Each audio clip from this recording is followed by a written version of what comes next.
Bye. There you go. What the hell was I going to tell you? Oh, there's so much to talk about.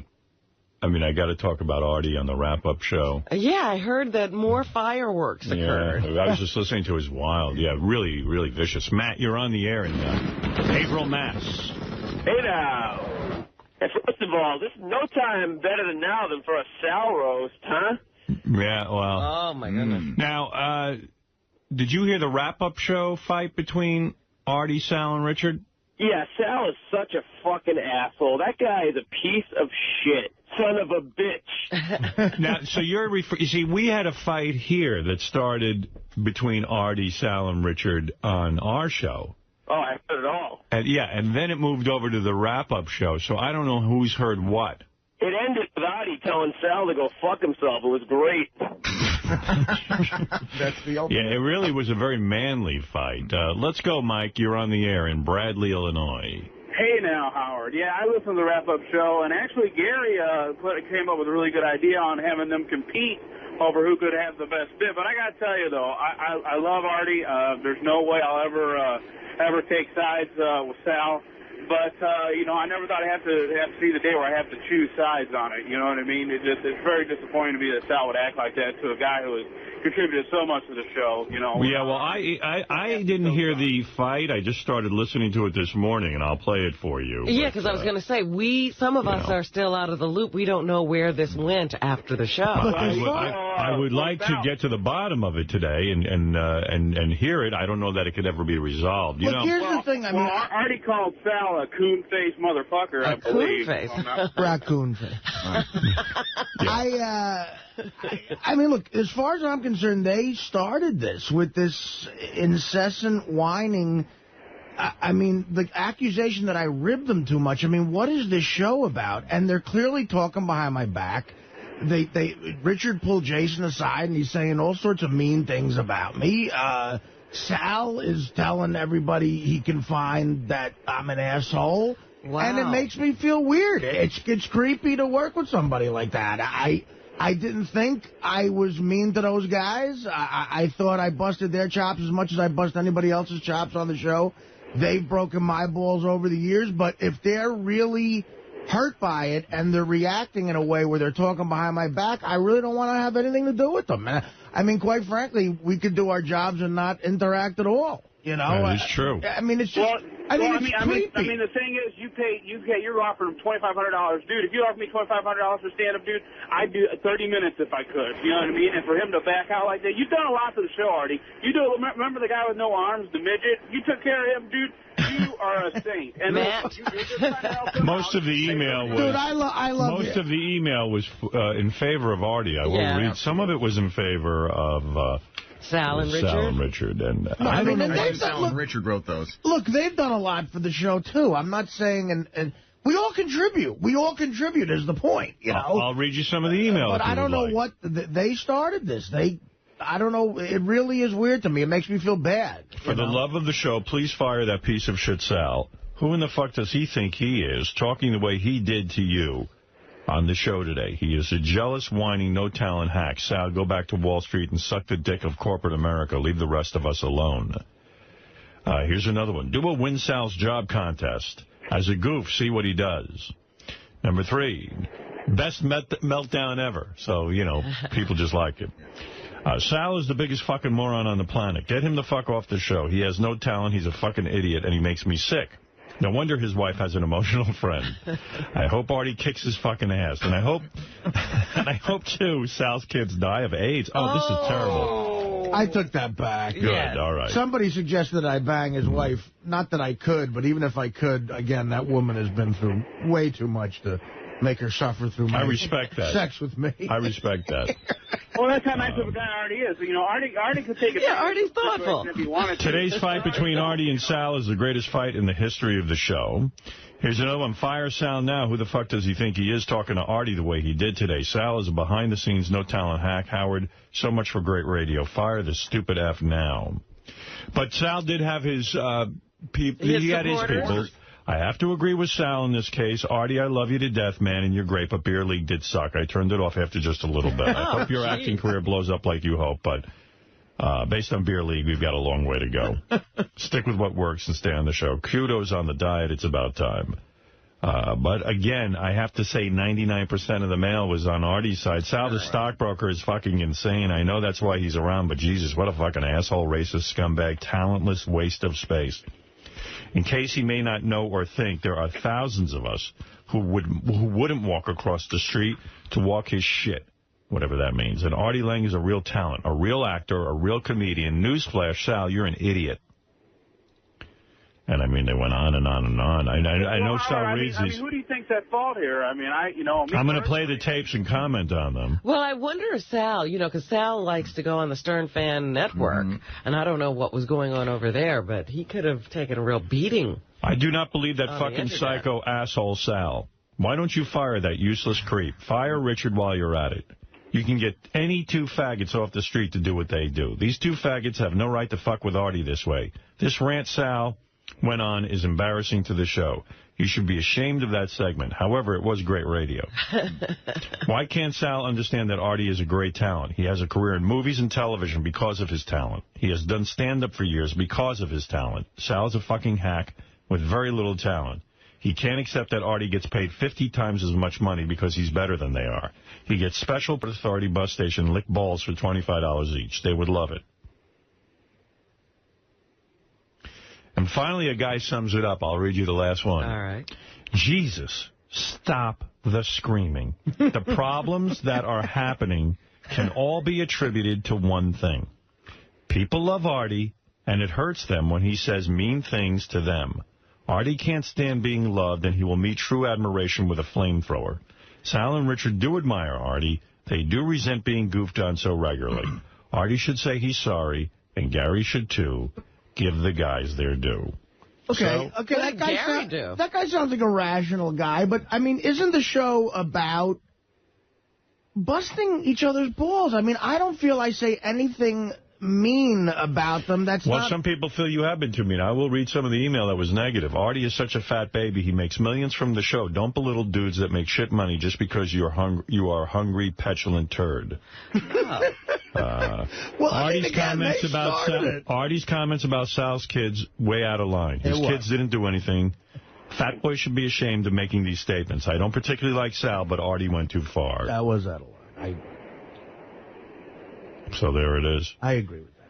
But, wow, Artie, you really came off like a pompous piece of shit this morning on the wrap-up show.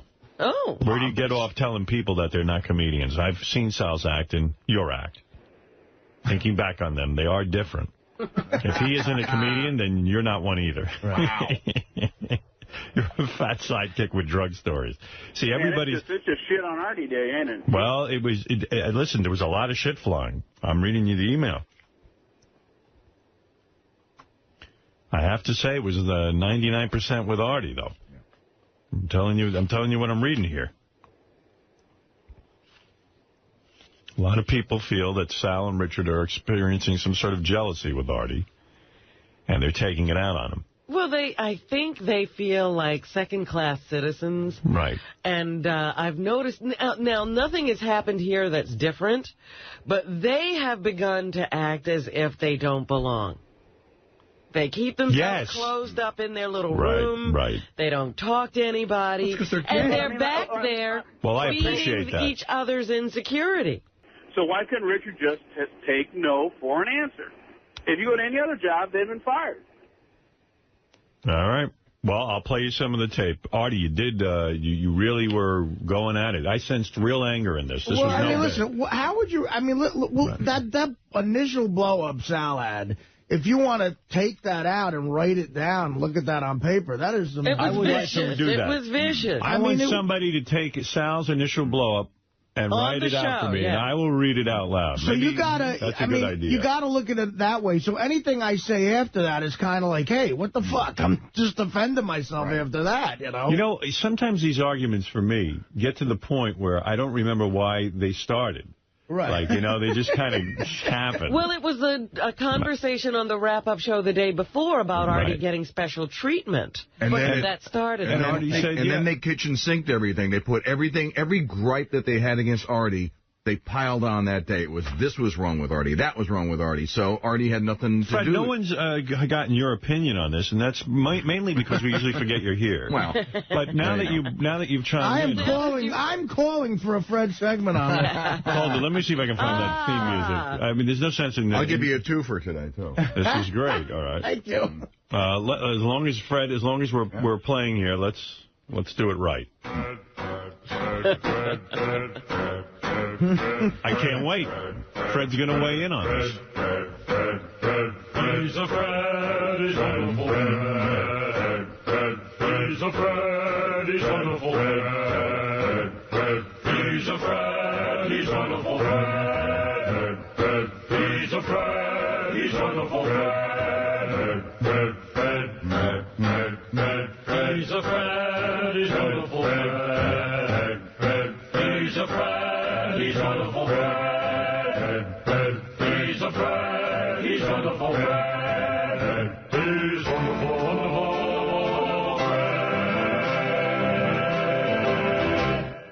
Thanks to Joey Pajamas for that theme. Yes, yeah. Beautiful theme. Legendary. All right, Fred, please tell us, what are you thinking? Did you hear the wrap-up show clips? Would you like I did hear the wrap-up show clips, and I don't want to comment on those as of yet. But taking it from when Sal walked in and the clips and everything like that, it started off with one conversation, and as the conversation kept evolving, Sal kept letting out more and more stuff that he was mad at Artie about.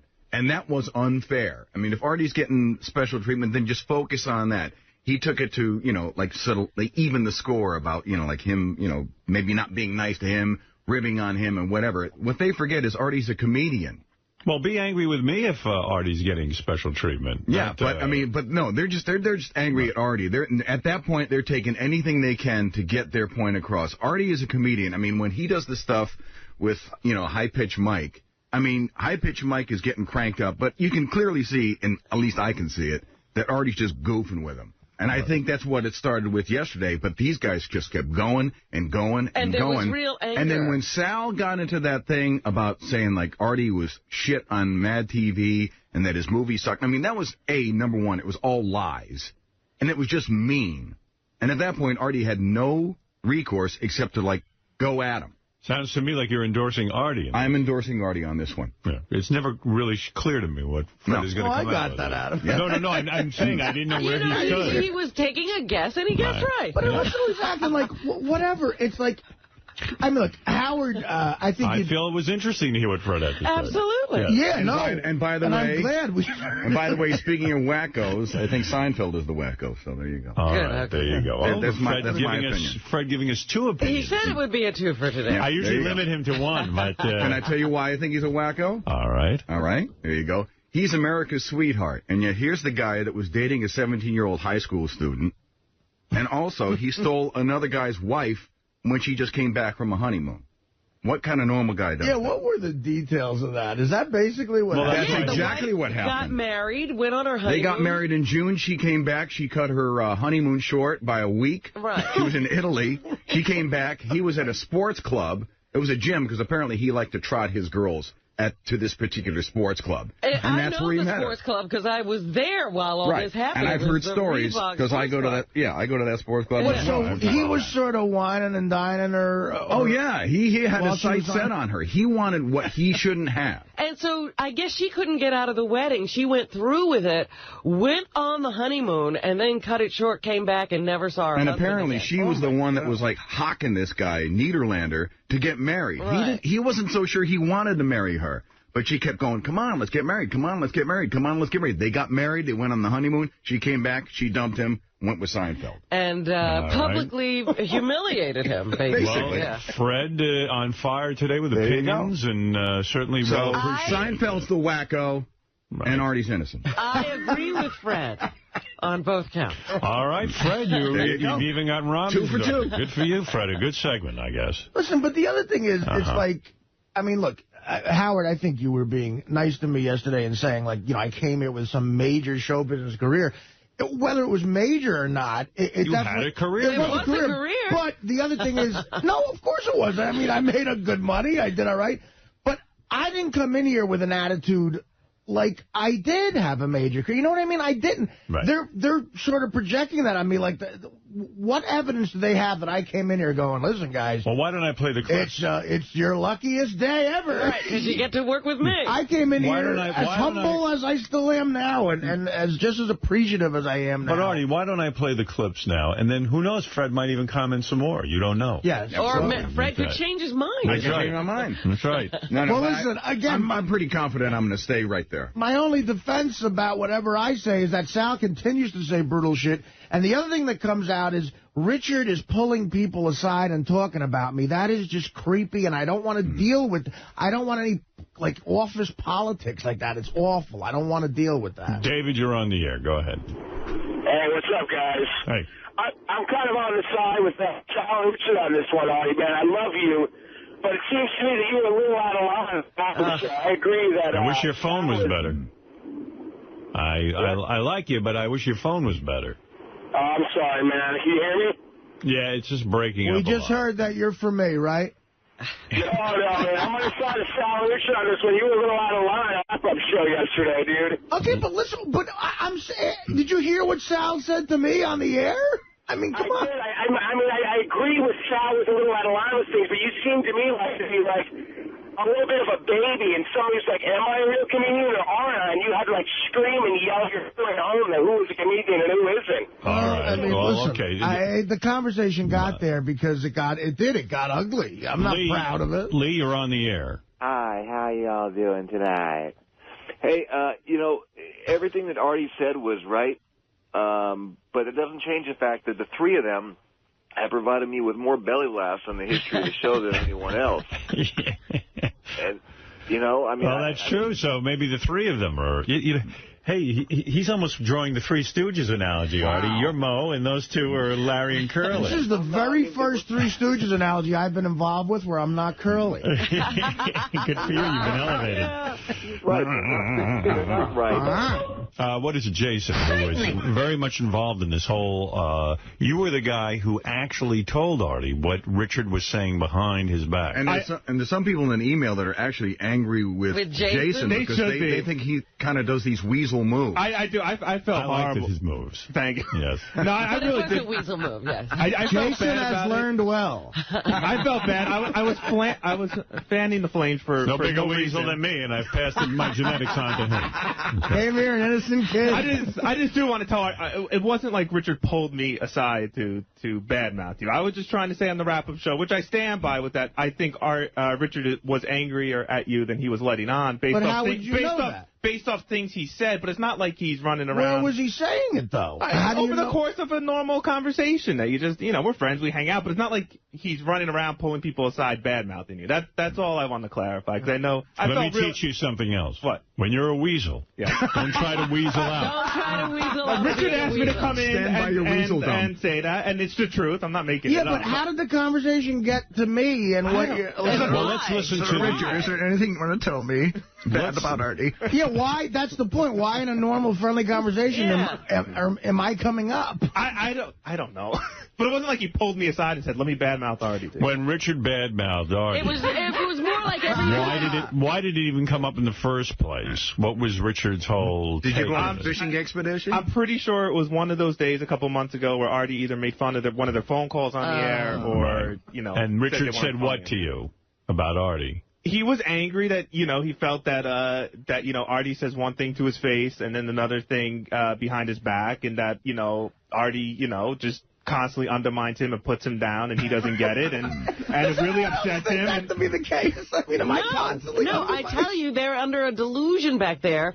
They're making each other paranoid. I sit here, and there's times I've had tears coming out of my eyes crying at some of the shit they've done. What are they talking about? They never hear any of that. Well, let's get to the wrap-up show, because it got ugly, and not everybody heard it. It is ugly. It is ugly. It's as ugly as it gets. Here we go in no particular order, Robin. I don't know how much of this you heard. I didn't hear much of anything. All right, so then you are probably lucky to be hearing this Yes, now. I am. All right. Sal cares so much about what the audience thinks of him that I was surprised that he showed that side of himself to the audience today. Sal set himself back 100 years, because it's almost like a a racist who doesn't want to be racist, and then one day he just blows up and starts blurting out the N-word. Like, that was a side of Sal that even I'd never seen before. Well, here you go. Sal thinks every listener is as big an asshole as he is. You understand?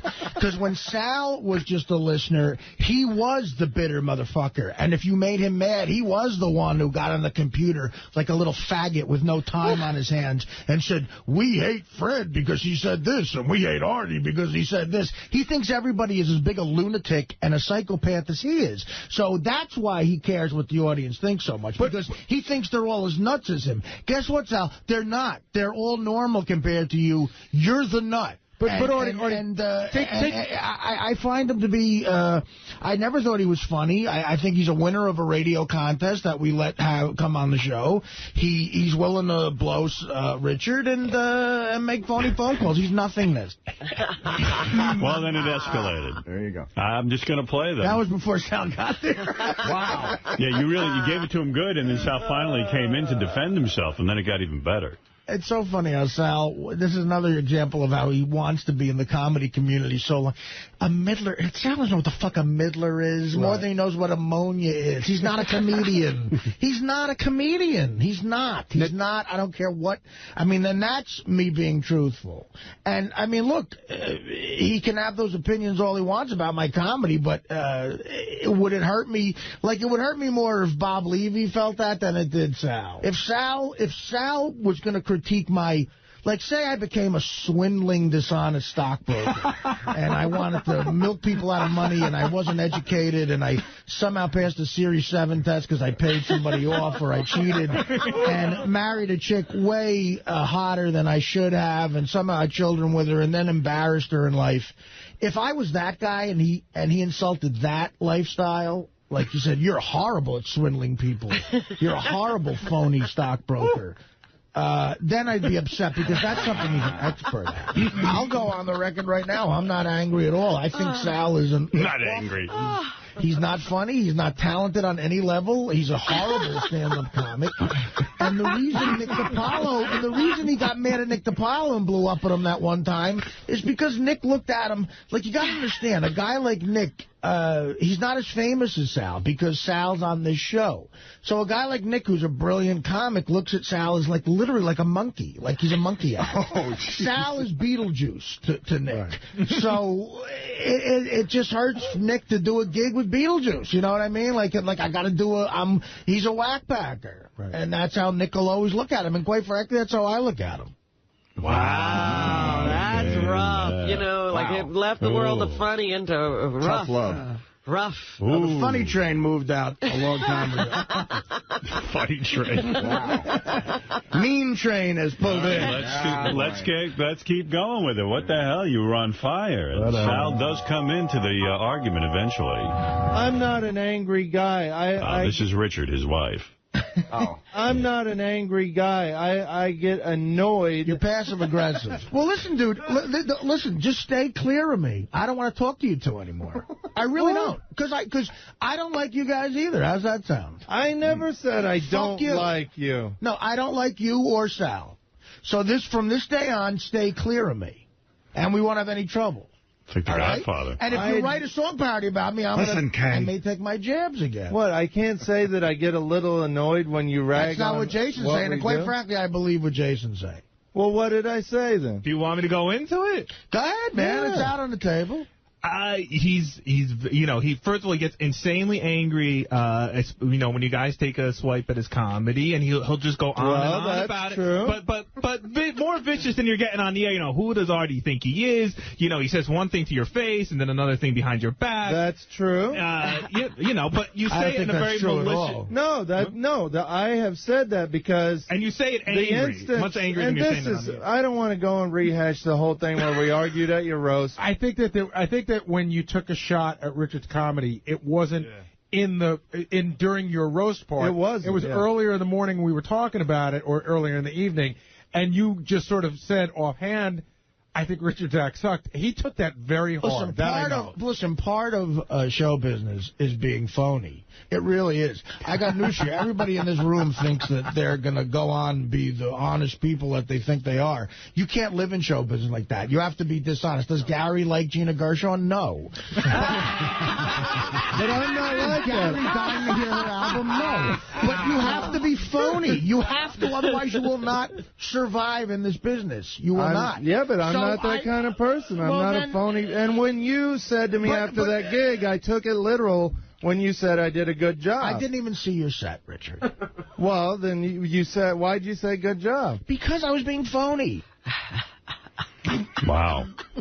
I mean, it was some wrap-up show. You know, for me, I got to say, you know, as somebody who has a radio show and, you know, the channels are, after all, called Howard 100 and Howard 101, it gives me a good feeling to know after we leave that there's good radio going on. And I didn't even have to be there. You know, they should rename it the Truth Serum Show because more people say crazy crap. Crazy stuff on that show than anywhere else. Let me tell you something. Again, could you imagine if we lived in a world where everybody walked around being dead honest? No one would talk to anybody. Yeah. Well, you made a very good point. You know, it's like... I mean, let's continue here. Sal gets into the fray finally with you. I guess you kind of sucked him into the conversation. Yeah, it's a big mistake. How much of what you said did you really mean? And be honest, Al. I'm being honest. I'm always honest. That's my problem. No, you're not. Yes, I am. Mm-hmm.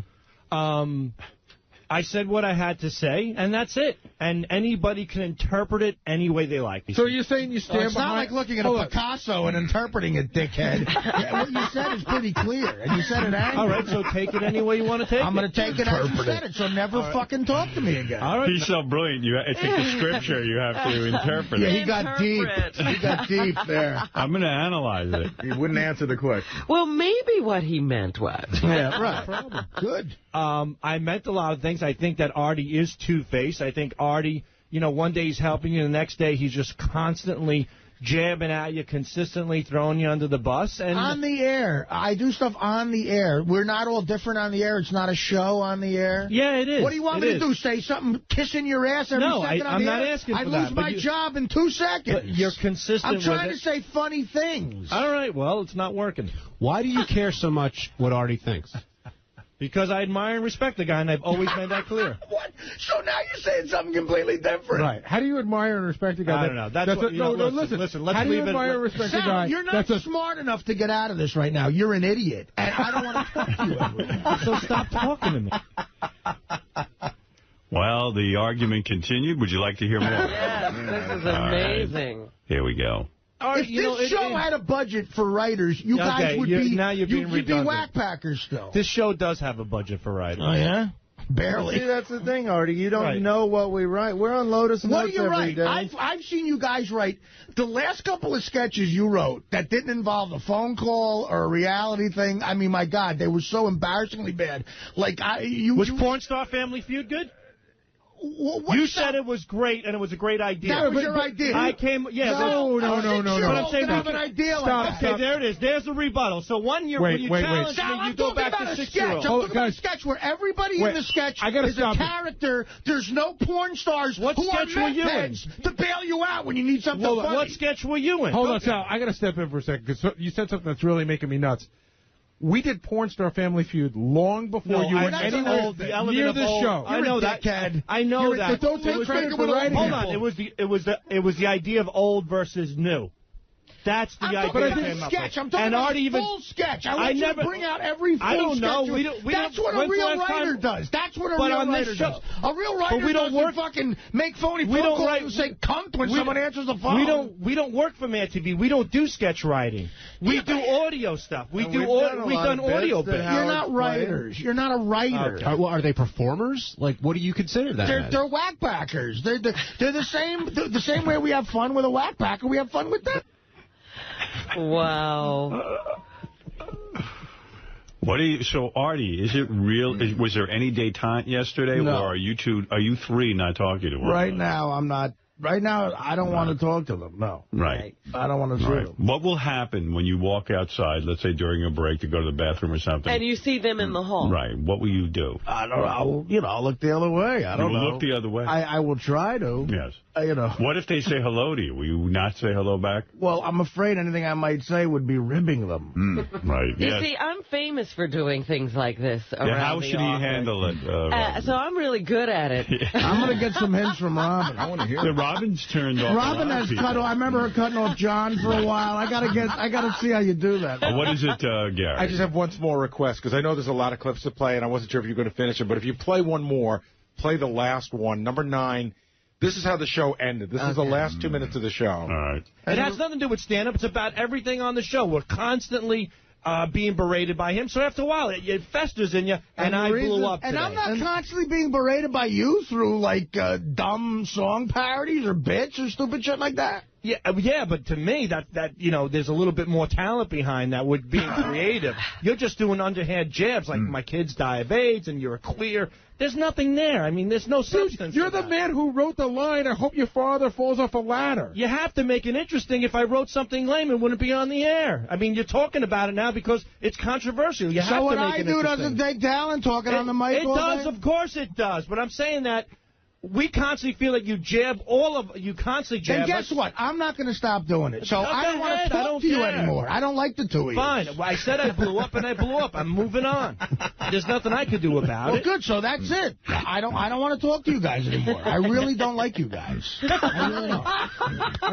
I think Richard's bummed out because he feels... Fuck him. I don't give a fuck. He's the one who starts. He's the one who talks behind my back. No, he's the one who says I'm a Jason backstabbing didn't jerk come off. up with any examples of I that. agree with Jason. You know you say that shit. I could tell the way you act. So don't ask me for more advice or about, I'm not going to tell anyone else at Rescue Me that you're available for a job. And don't talk to me about your goofy acting. God, I would love to see you act doing something in that acting class. Your acting it's probably fucking so sucks. bad. Your acting's awful. But guess what? I passed auditions. I got hired. Rescue Me stunk. What leg do you have got to stand hired on with so that? you can How does flap that- your fat lips on the show and plug it. All right. And it was disgusting to call Even yourself with the show- Artie Lang from Rescue Me on Letterman after all the fucking things Howard did for you. That was awful, too. What do they call you? Shut up. Don't talk to me, Artie. What do they Don't call talk to you me, on Artie. Letterman? I'm not talking to me. What do they call you Don't on talk to Letterman? me. What do they call you on Man. that, Sal? They call me Sal Governale, somebody who works for the Howard Stern Show and is proud of it. That's not me. Really, Sal, go fuck yourself. I never want to see you again. Stay in your little smelly hole. And thank you for listening to the rap. Stay in your little smelly fucking hole. And thank you for listening to the wrap-up Go put on some more makeup, you raccoon. Howard 100, Howard 100.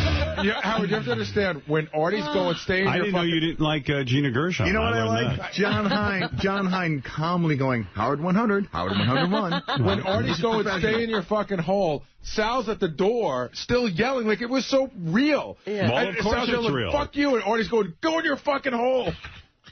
Look, This, sometimes you interact with people you don't like. I don't like those guys. Did this screw up your diet yesterday? Did you manage to...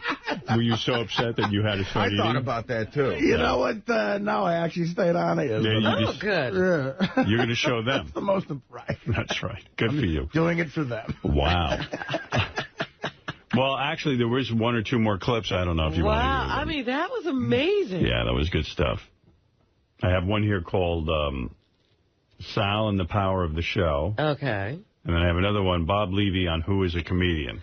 Oh, Bob Yeah, Levy on Who is a Comedian. Levy went to the mic. This is classic Levy. right. Levy went to the mic, Howard, and the first 10 seconds, no one knew what he said. All right, let's hear it. Bob, you work with both these guys on the road. Where do you assess this? Is Sal not a comedian? Okay, Artie comes from like this, from us that were comedians. We talk about comedians. Thank you, my mouthpiece. Thank you. No, we're comedians. We started as comedians, and things led from there. Sal started on the show and was able to get into comedy from the show. Was I doing comedy with you at open mics and going to your shows 2 years before Howard hired me? Don't count open mics. A monkey could go to an open mic, you moron. But it's paying your dues. It's working your stuff out. Yeah, but you never paid your dues. You didn't come up the way you're supposed to come up. How did I not come up the open mics never led to anything. You lighting Gary's teeth on fucking... I mean, that's what... You're a fucking crazy caller that we gave a job to. They don't just give a job to anybody, Artie. Yeah, it was a contest. I mean, what the fuck? I didn't win the contest. I was hired just like you. You didn't win the contest. Hold on, guys. How do you answer the charge that Howard leveled against you guys today that it's similar to the way somebody won American Idol? That you're at that big level. Yeah, Howard said it, not me. Maybe you haven't earned it. And I'm not saying... I don't care. I'm not looking for... I'm not looking to... I just want to do my job and have a little more respect for Artie. And then just stay... You're not getting it now. Stay away from me. Do your job and I'll do mine. It's all rather sad, actually. Yeah. Really? I'm not sad at all. Well, you know what? I thought we had a happy little home here. I did, too. I didn't know all this dissension was brewing under the surface. When we came to Satellite, it seemed as if everyone was excited and loving one another, and now here we are. It's a big rift. 2 years into the experiment, and things are worse than ever. A chasm has opened. A jism. A jism. Somebody shot jizz into the chasm. That's right. Chasm is filled with jism. That's what happened. I do have this clip called Sal and the Power of the Show. I haven't heard it. I want to hear Sal's Power of the Show speech. I would just replay this whole show, and then I could go home. You don't even know what a middler is. You're a doofus. When's the last time you... Sal, before you got on this show, when's the last time you were at a club in Iowa on the road talking about middlers? First of all, I'm not comparing my comedy to yours. There's no comparison. Exactly. If that's how you want to look at it, that's fine. What I was talking about is that... You're not a comedian. You want to be in that club. You go to the Comedy Cellar and try to, like, kiss everybody's ass to get on stage. Oh, whose ass have I kissed? Everybody I've ever seen. Everybody you've ever come in contact with. Tell me one ass I've kissed. I haven't kissed anybody's asses. I've worked in bars. I've worked at open mics. I continue to do that stuff. And you'd still be doing it if you weren't on this show. But I am on this show, Artie. I made it on the show. And where would you be if Howard didn't hire you? You'd be dead in the gutter on a fucking heroin overdose. Well, you couldn't even hold the job. You couldn't even hold the jobs that you had because you were a fucking junkie. You're the fucking idiot and loser. At least I'm smart enough to hold myself together and keep my family together through tough times and not bail with drugs. So you're the fucking idiot. I don't have any fucking kids. You. I don't have any kids or a wife. You never can. And you're clearly your testicles are fucking corroded because you weren't confident enough to write good shit. Otherwise, you'd still be on Mad TV. Write good shit. You're an idiot. You write the sketches. You write the pranks. You do them. Dope. You're a dope. I'm a dope. I'm telling the truth. Somebody just called up with every once in a while the fans call in with a phony phone call. It's just as funny as the shit you do. And you know what? And we applaud them and we thank them and we continue to tell them to send stuff in. Well, maybe one day they'll be taking your job if they work for cheaper. Maybe they will. Wow. Well, there you go. Are your testicles really dried up and you're not able to have children? I didn't know that. Are you shooting dust, Artie? Well, here's the thing. They are, and I want to know how he knows that. Well, let me tell you. Some sort of doctor. Do you guys want me to set up some sort of parameters in the halls and stuff? Like maybe I should have Sal and Richard come in? No, I think we could be mature. I mean, look, if they want to come, I'm surprised they haven't come in. You're not going to fight or anything. Oh, no. I might. Well, if I do, look, that's my swan song. No, we don't want that. We don't want that. We don't want you having to make that decision or us having to make that decision about you. Wow. So I suggest that we get Keith Abelow in here. I don't know if he could solve that. To work out some kind of group counseling session. Who is the feud guy? Oh, that other guy, that Croce guy. Croce's head exploded when he You might need both of them. We'll hook up Abelow and Croce. Jessica Hahn, you're on the air. What do you think? I think what's it, Sal? He's always with we. We think Richard's we. Because they're married. Yeah. He and Richard are married. It's like they're fucking married. And then he's screaming about Artie at the very end about his heroin and he's in no talent. Who the fuck is Sal? Who the fuck is he? Him and Richard are in that room, And he's like, we think this. He's never said once, I think this. It's always we. We think Artie's hurt our feelings. He does go around telling people, pulling them off to the side. Artie hurt his feelings because he thinks he's not funny. We think Artie's not funny. We think Artie's it's his heroin thing. Artie gets away with murder. They shouldn't be discussing Artie so much anyway. Yeah, I don't know really. I mean, it's weird. But I'm telling you, the two of them are like, you know, victims of some kind of war where they're hiding in their little bunker, feeding each like other's... rape victims. Yeah, you know, feeding each other's paranoia. All right, let's go to... Thank you, Jessica. All right, thank you. All right. Hello, you're on the air. This is Mike. Mike in Boston. Hey now. Hey now, Mike. How's it going, guys? All right. Hey, this whole thing with Artie and Sal, man, he's right. It comes down to jealousy. Right. And, you know, Sal just got a lot of other things going on. He blew up at Artie, but he's more concerned with what's going on with the rest of his life. Well, he can't take it out on Artie. No, yeah, that's exactly right, you know, but the whole blow-up, I think, is just him being fed up with his whole life. Well, you might be right, Mike. I don't know. You know, but I also wanted to call out because I actually talked to you yesterday, and I watched that Miss Howard reality. Miss Howard Stern reality show debuted on Howard TV, yes. Oh, man, she is a mess. You sure? It's a pretty amazing show, actually.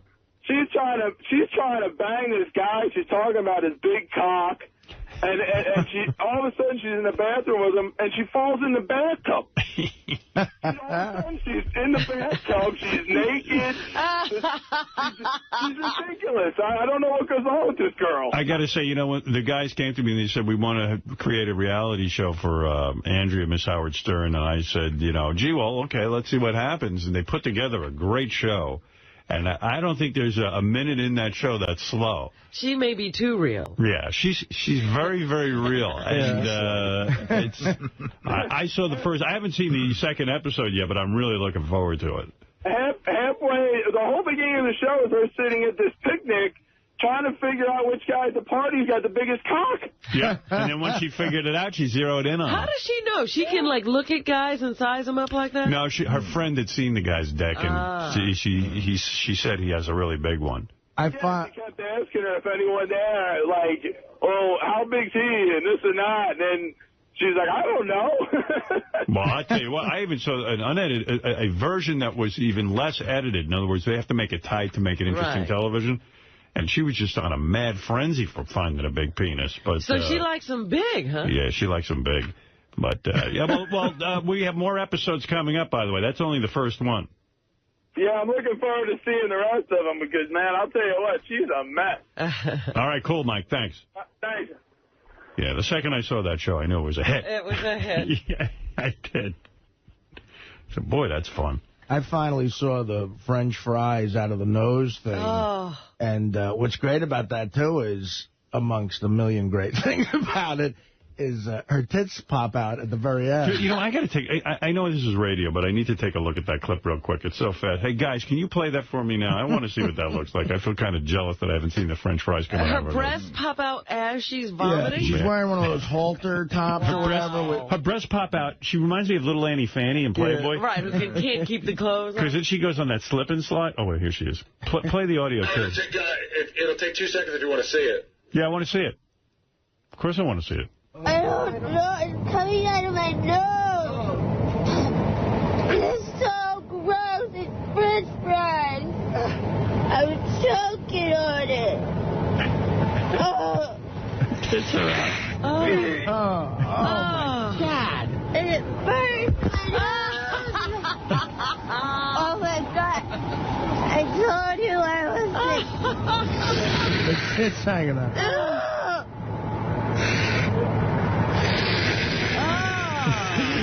There's French fries coming out of my nose.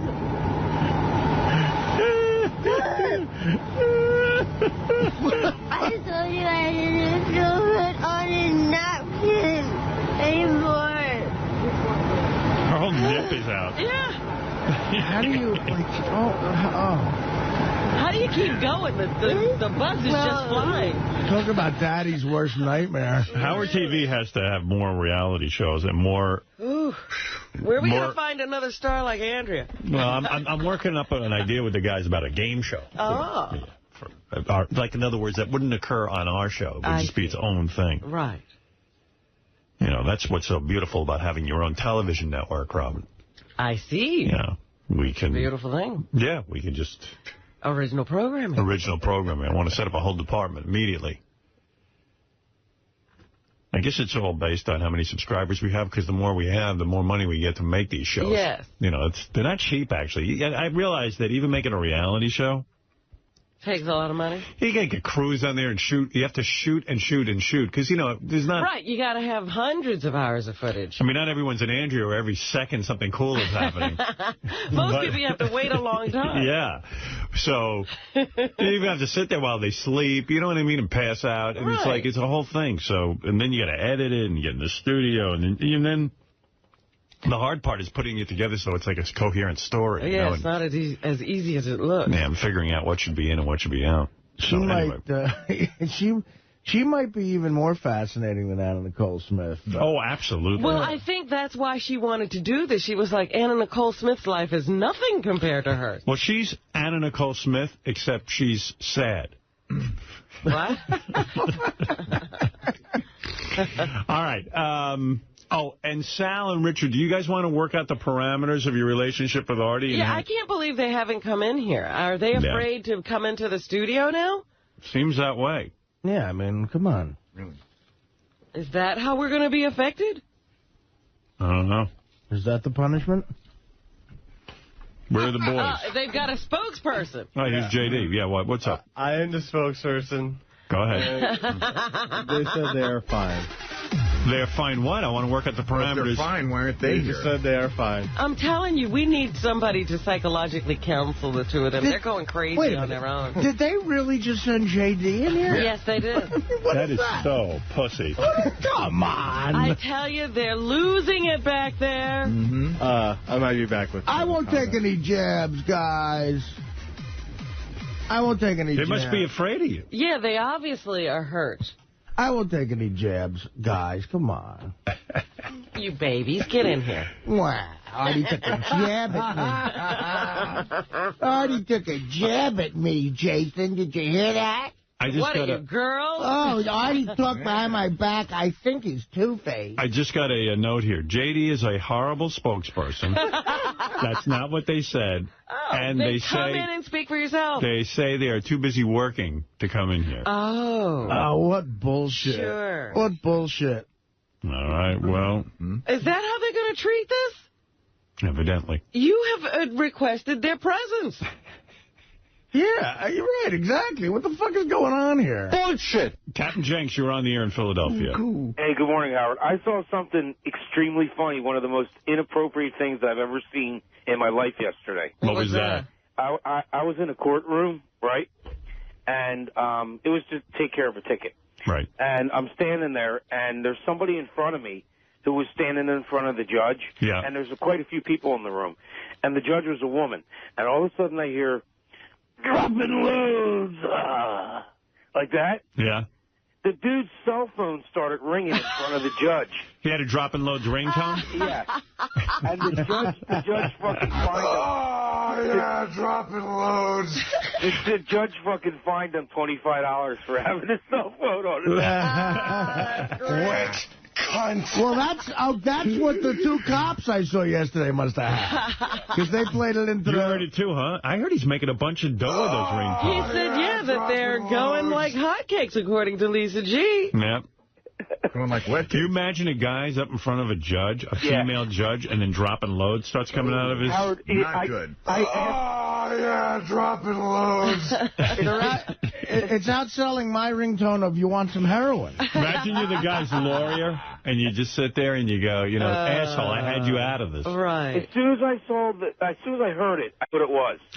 First of all, you turn it off anyway. Yeah, you're not supposed to have a cell phone on in a courtroom. That's right. Dropping loads. Oh, yeah, dropping loads. Well, it could have been worse. It could have been wet cunt. That was a very important call. Wet cunt. You should have seen the look on the judge's face. I mean, I don't think she knew exactly what that was. Yeah. I mean, I knew what it was, and I looked around, and there were other people that were laughing, so they knew what it was. Dropping loads all over Sal's magician goatee. Dropping loads all over the Save it for judge. later, bitch. Wow. Dropping loads all over hilarious. Richard Christie's stinky teeth. I Buy have- a toothbrush, faggot. I went to ask the guy. I went to ask the guy after it was over if he would call in the show and tell you about it himself. Yeah. But he couldn't. He couldn't speak English that well. Yeah. Oh. But he had a Dropping Loads ringtone. Yeah, exactly. That he understands. No, Dropping loads all over Ralph's fucking Barry. Useless piece of shit. Dropping loads all over Fred's tattoo. Wet Martian. All right, Jenksy. All right, later. Later. Captain Jenks, a long-time caller into the show. The spokesperson is back. Oh, J.D., the spokesperson for Sal and Richard. Roy Cohn is back. Just to let you know what they are working on. Why would you pick J.D. as a spokesperson? He's the least articulate. I think I was just walking through the hallways and... Yeah, you're the only one who would come in for that. But go ahead. What's going on? Richard is working on a Larry King audiobook. Great. And Sal's working on a Gary the Retard Knowledge of the Show game. Is that their way of showing me that they're doing They're good very busy. I mean, they're being immature. Yes, they are. Richard was really bummed out yesterday that the fight happened on Halloween. He didn't want to ruin the holiday. Yeah, his whole Halloween day. Like, that's his whole favorite big day. Yeah. He kind of ruined his day. Was he upset that I said he came dressed up as a shitty writer? He took offense to that, yes. I don't mind telling you. Well, I love you all. And I can't believe they won't come in here. And I appreciate everyone's contribution to the show, and I hope that you guys work this out. I mean, know. It's a shame that you have to hear this. It's very upsetting to me. I guess there need to be parameters, because they obviously aren't coming into the studio if Artie's in it. What? Yeah, I mean, guys, seriously, I won't say anything nasty or something. Or what's the matter? I don't know. I'm a little disappointed. I mean, they're actually turning down airtime. But don't you Why think... does everybody come in on the wrap-up show, but they won't come in on my show? Yeah. Here's J.D. They got to be kidding me. They got to stop I mean, talk about passive-aggressive. This is a way of saying, look, Art, enough of your silliness. We're getting back to writing. Yes, J.D.? They want an ISDN line in their office. See, they can't come in here. They're afraid. They're afraid to be in a room with Artie? Yeah. Boy, that's a pussy move. I never thought I thought those guys were fearless. I guess I had it wrong. Yeah, I thought they were, too. Yeah, that's a little shocking to me. I thought they were fearless. They want an ISDN line in their office. Well, then you clearly won the argument. If they're Yeah. afraid to come near you, you're like an angry bear. Listen. Who defeated them. I mean, you know. They don't want to tangle with the bear again. You clearly won. You've intimidated them right out of the studio, and they love And you. you know how they love airtime. I mean, it's like winning an argument with a couple of chimps. There's J.D. I'm back again. Their spokesperson. They say they're not mad, they're not busy, and they're not looking for busy. Fox contracts to leave the show. They said they're not mad and they're not busy. They're not bad, they're busy. They're not bad. No. They're busy. This They're is the busy. spokesperson. Where are they, J.D.? They're not mad. They're not busy. They're not mad, they're busy, and they're not looking for Fox contracts to leave the show. Fox contract. Because I had a Fox contract. I got news. I got news. No one's offering it. Oh. You don't think we'll lose them to Fox? Yeah. Wait a minute. We should test that. See if we can get someone from Fox to offer them a contract. Exactly. You're kidding me? We do have a busy show. In fact, Artie, you'll like this. John Hanson from the USO is going to call in and explain why Artie can't go to Iraq. Oh, yeah. What happened? Slash from Guns N' Roses is going to be in here. He just wrote a book.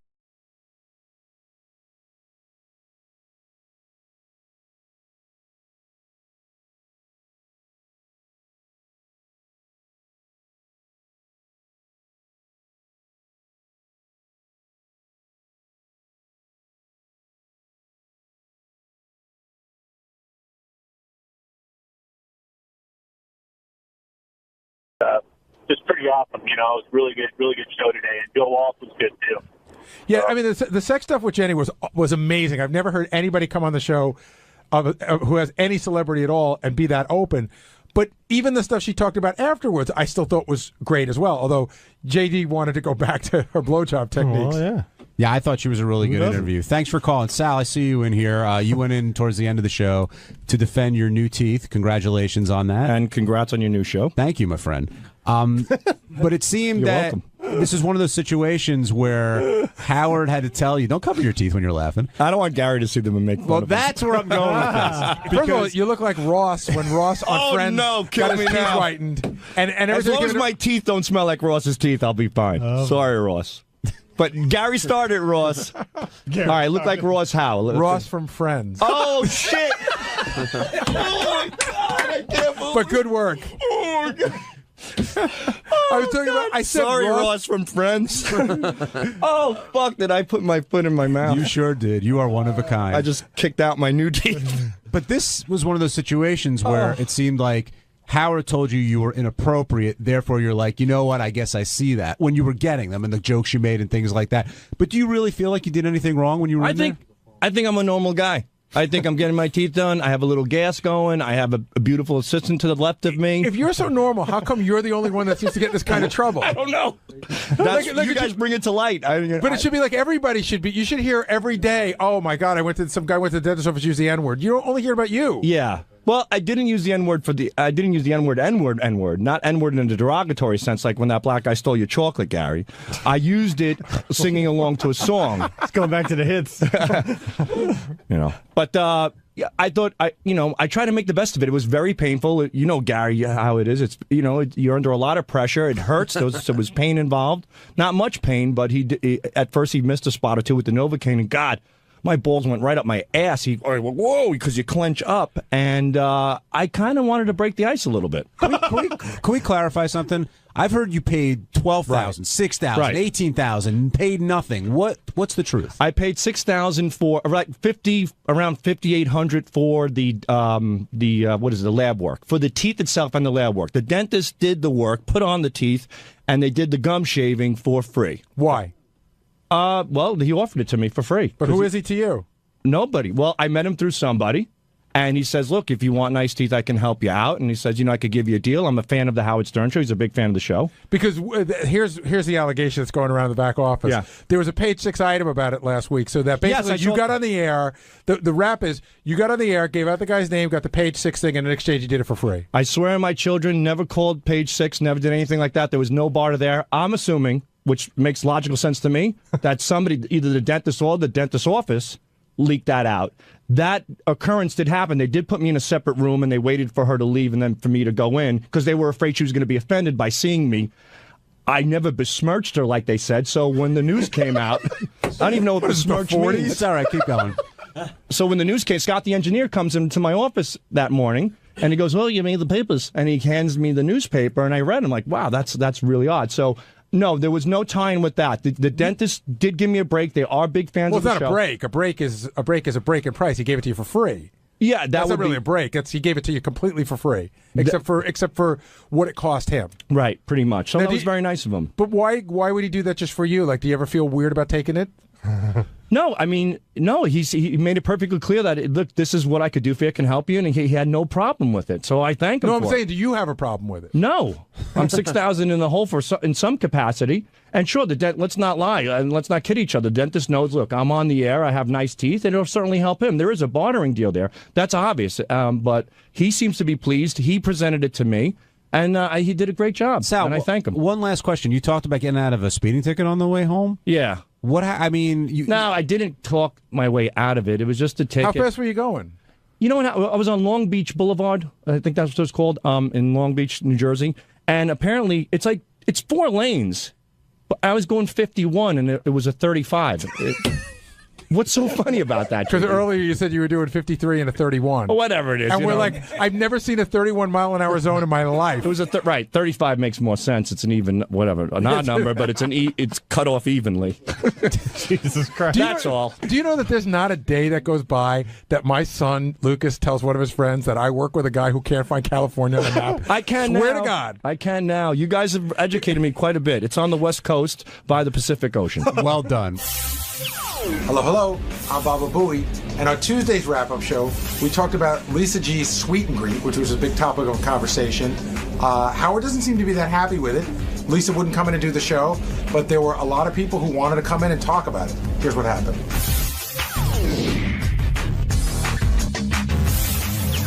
A lot of people, not just Ronnie, but he was in there pretty vocal about it, but a lot of people are upset about this Lisa G meet and greet issue. And the first thing I want to tackle, Gary, we kind of talked about this off the air, is Lisa treated differently because she wasn't sort of raised by the show? She came in from the outside.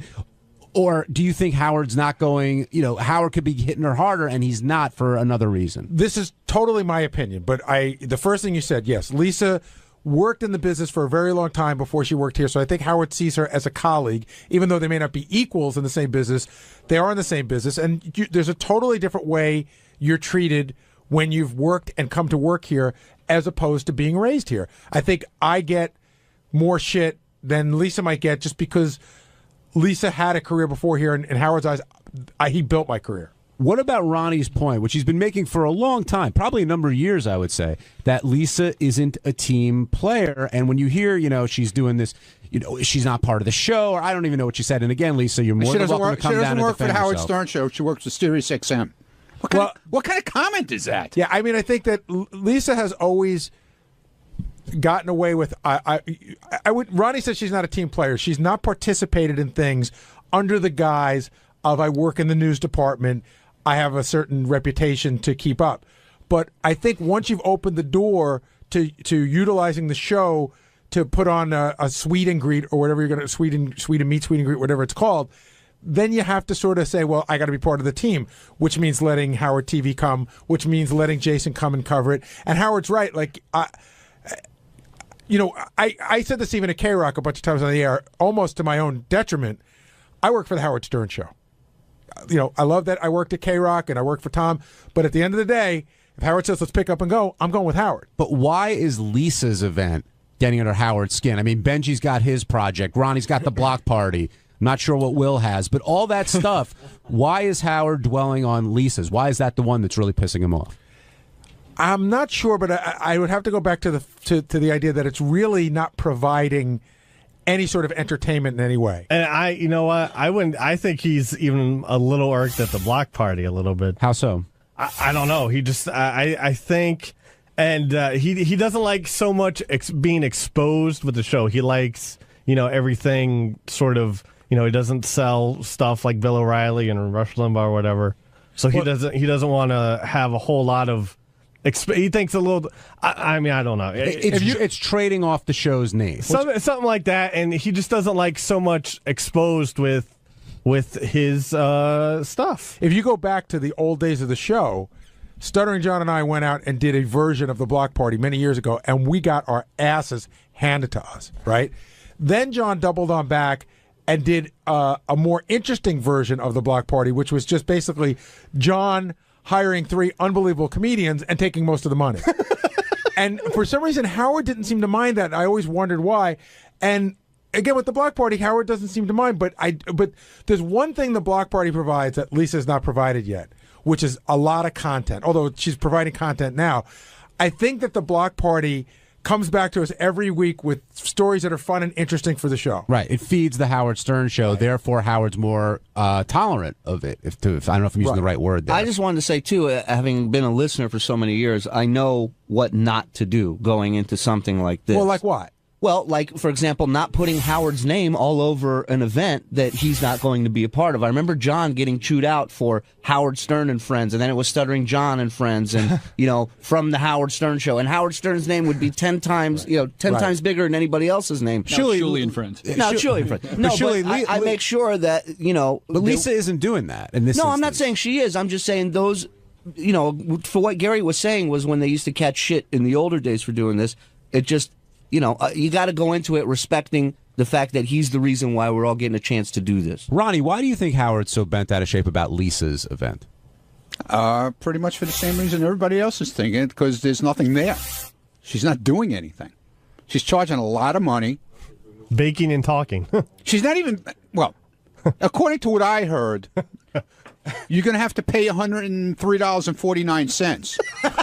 And then you have to pay for your cupcakes and your coffee. Oh, I heard there was a free cupcake with it. Well, maybe that's from Lisa, but from the place itself, you're gonna, if you want to purchase, if you want coffee, if you want a drink or whatever, you're gonna have to pay for it. Oh, so anything above and beyond the free cupcake is on you. I'm assuming that Lisa's bringing the cupcakes. She's not making anything very clear what she's actually doing. Are you insinuating that while Lisa's meeting and greeting, she may be running a cash bar? I don't know. I think he's more than insinuating that, Gary. I don't know. And I said, Lisa, they're looking for you down at the rap show. I can't come today. I can tell you. There you go. I mean, why aren't you down here defending what you're doing? I will just say this, and I'm not going to give Lisa too hard a time. She should be here to defend herself. She doesn't want to be. I'm not going to hammer her too hard. But today, I was very much like a traffic cop. There were a lot of people coming to me during the show when Lisa was in there telling me this, telling me that, telling me this. And all roads seem to lead, at least people's belief that works here, is that this is all based out of some sort of jealousy that Lisa has towards almost everybody on the show, in the sense like, why does the Block Party get to go out? Why does Benji get to go out? Why does John Hein have a TV show? Why does Lieberman get to go on CNN? And I'm not saying that it's all based in rational thinking. And like you said, John, you went out and auditioned for the show. She may just be feeling that she's missing something, so this is her attempt at getting something going. Well, but then I would tell her. Can I say something, John? That's what irks me with this whole thing, with this whole thing she's doing, because as soon as Howard started to hammer her about it, she brought us into it and like trying to make us the bad guys also. Like we're doing something wrong because he's hammering her. Or we're providing the same amount of entertainment or whatever. Well, she went flat out and said, hey, she's not doing anything less or more than Ronnie and JD are doing. That's not true. What do you do? I host a show.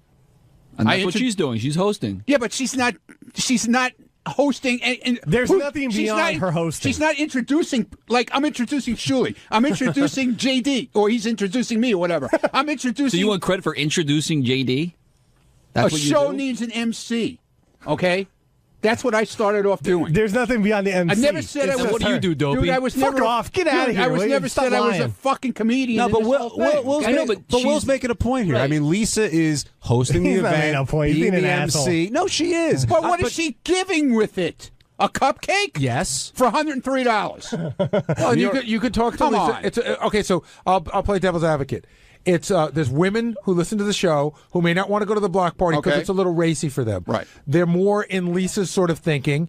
They'd like to hang out with Lisa, talk about what it's like to be a woman on the Howard Stern show, and they'd like to. It's a small gathering, like a cocktail party, not a drunken party like the Block Party is. And it's a symposium. If but you don't knock. Why knock us though? Because he's hammering her. Why bring us into it? What do we have to do with it? This is my theory. You guys tell me if I'm off here. I think she brings it in because she feels like you and Scott and JD and other people are kind of on the same level as she is, and if you guys can do it, why can't I do it? Because she brought me into it too for the same reason, I think. But the difference is, John, we are doing a show. What she is doing is not a show. It's showing up at a bakery and hanging out with fans. That's not a show. That's a Q&A. That's a town hall meeting. But okay, so I'll jump on that one, and I'll say there's plenty of people who go to college campuses, and that's all they do is a Q&A. That's fine. That's fine, but don't pull in a comedy show and say this is the same exact thing that I'm doing. It's not. It's just not. There's a show. There's content. Aaron and Dayton, you're on the wrap-up show. Hey, good afternoon again. Can you hear me all right? Yep. Okay. I just wanted to comment. I mean, during the fight week, of course, we heard that Stuttering John got his ass reamed by Howard for going out, using the show for personal gain. And at this point in the game, everybody on the show, I mean, with the exception of you, John, I mean, you was, somewhat famous beforehand, but everybody at this point, using the show for personal gain and monetary value. But, and of course, at this, what I'm getting at is, I'm sure she's not making a whole lot of bread, and she's putting at a point where she's, giving a little bit to charity. She's also, paying for a venue. She's probably paying for the wine and all that shit. And she's also like Gary said, part of the show. So all right, so Aaron's sort of defending Lisa here. We pay for a venue. Yeah, I mean, she's good. That's a weird thing to say because whatever she's paying for or not paying for, she will walk away with a profit of some sort. Yeah, she has no when we overhead, do the really. Block Party shows, we pay for a venue. Of course. So, I mean... Here's a question John and I were kicking around today. If Lisa said, I'm going to be at the coffee shop, for $100 you can come and you get a cupcake and everything, and I'm going to play the violin for an hour. Okay. Would that change your perception of what she's doing? That's a concert. That's a concert. Absolutely. At least she's doing something other than having, 30 people show up and then just sit around and schmooze with them. Anthony, you're on the wrap-up show. Hey, what's going on? I'm a big Shuli fan. I mean, I'm a stand-up comedian. I've moved out here to PA from California, and just the transition there. But, she's promoting the show because she is bringing... She's using the Stern Show as saying, I'm bringing the female listeners and trying to make money off that. Because the block party is just completely different from what she's trying to do. She doesn't have an act. So she's using the show to get the female listeners out there to make money. I mean, she's got to rent a car. But why is that wrong? I'm just going to play devil's advocate.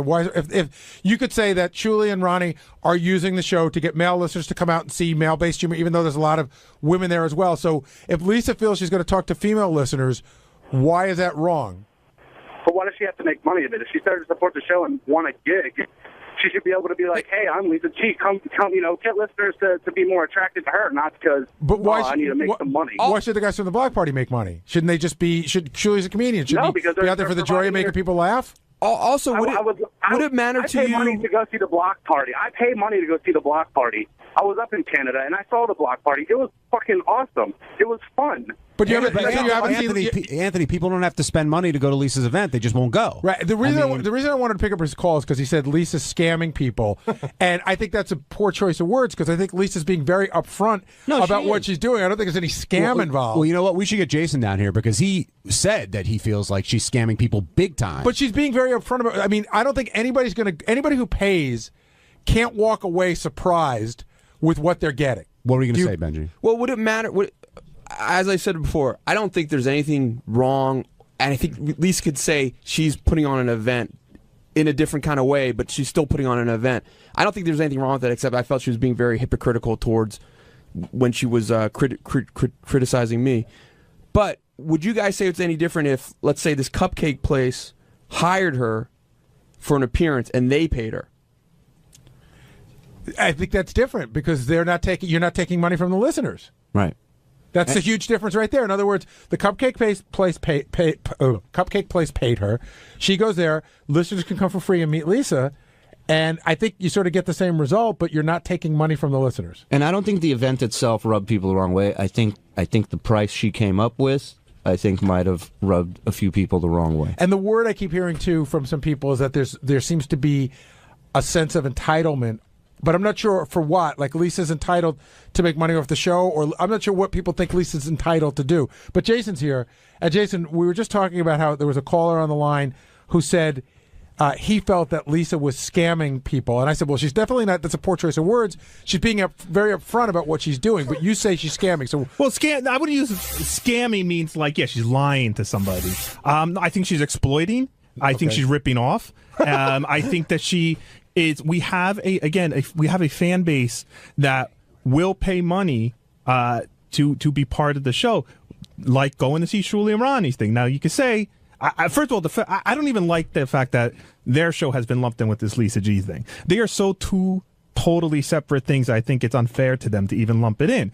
Lisa made a name for herself from this show in the last 10 years, 5 years on this show. 7 years. 7 years. But Lisa will tell you that she was been in New York radio for 23 years before this. Yes, but she is not going on other radio shows to promote this. She's promoting Lisa G, as far as I know, from the Howard Stern Show, to go and sit and pay money and see her.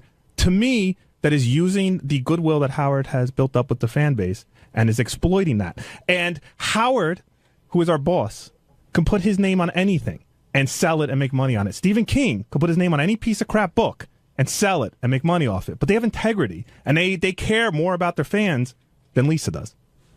So why is this getting under your skin so much, Jace? Because you were, like, fuming back there. I know this is going to sound corny, but I love our fans. Like, I really do. I was one of them, and I know how easy it is if you wanted to. Will and I don't know if we have the same draw as Lisa, but Will and I can go out and do this, too. We could say, hey, come spend $100 and hang out with me and Will. We're not doing anything. We're just hanging out.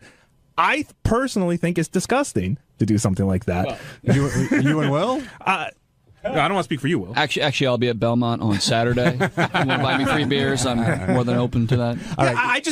I think I think she hasn't earned the right to do what she's doing. I think that she's doing something that, despite people comparing it to the block party and other events, that isn't even in the same league as those things. And quite frankly, I'm surprised by a lot of what Howard's let go over the years compared to where he was 10, 15 years ago. Chuck, you're on the wrap-up show.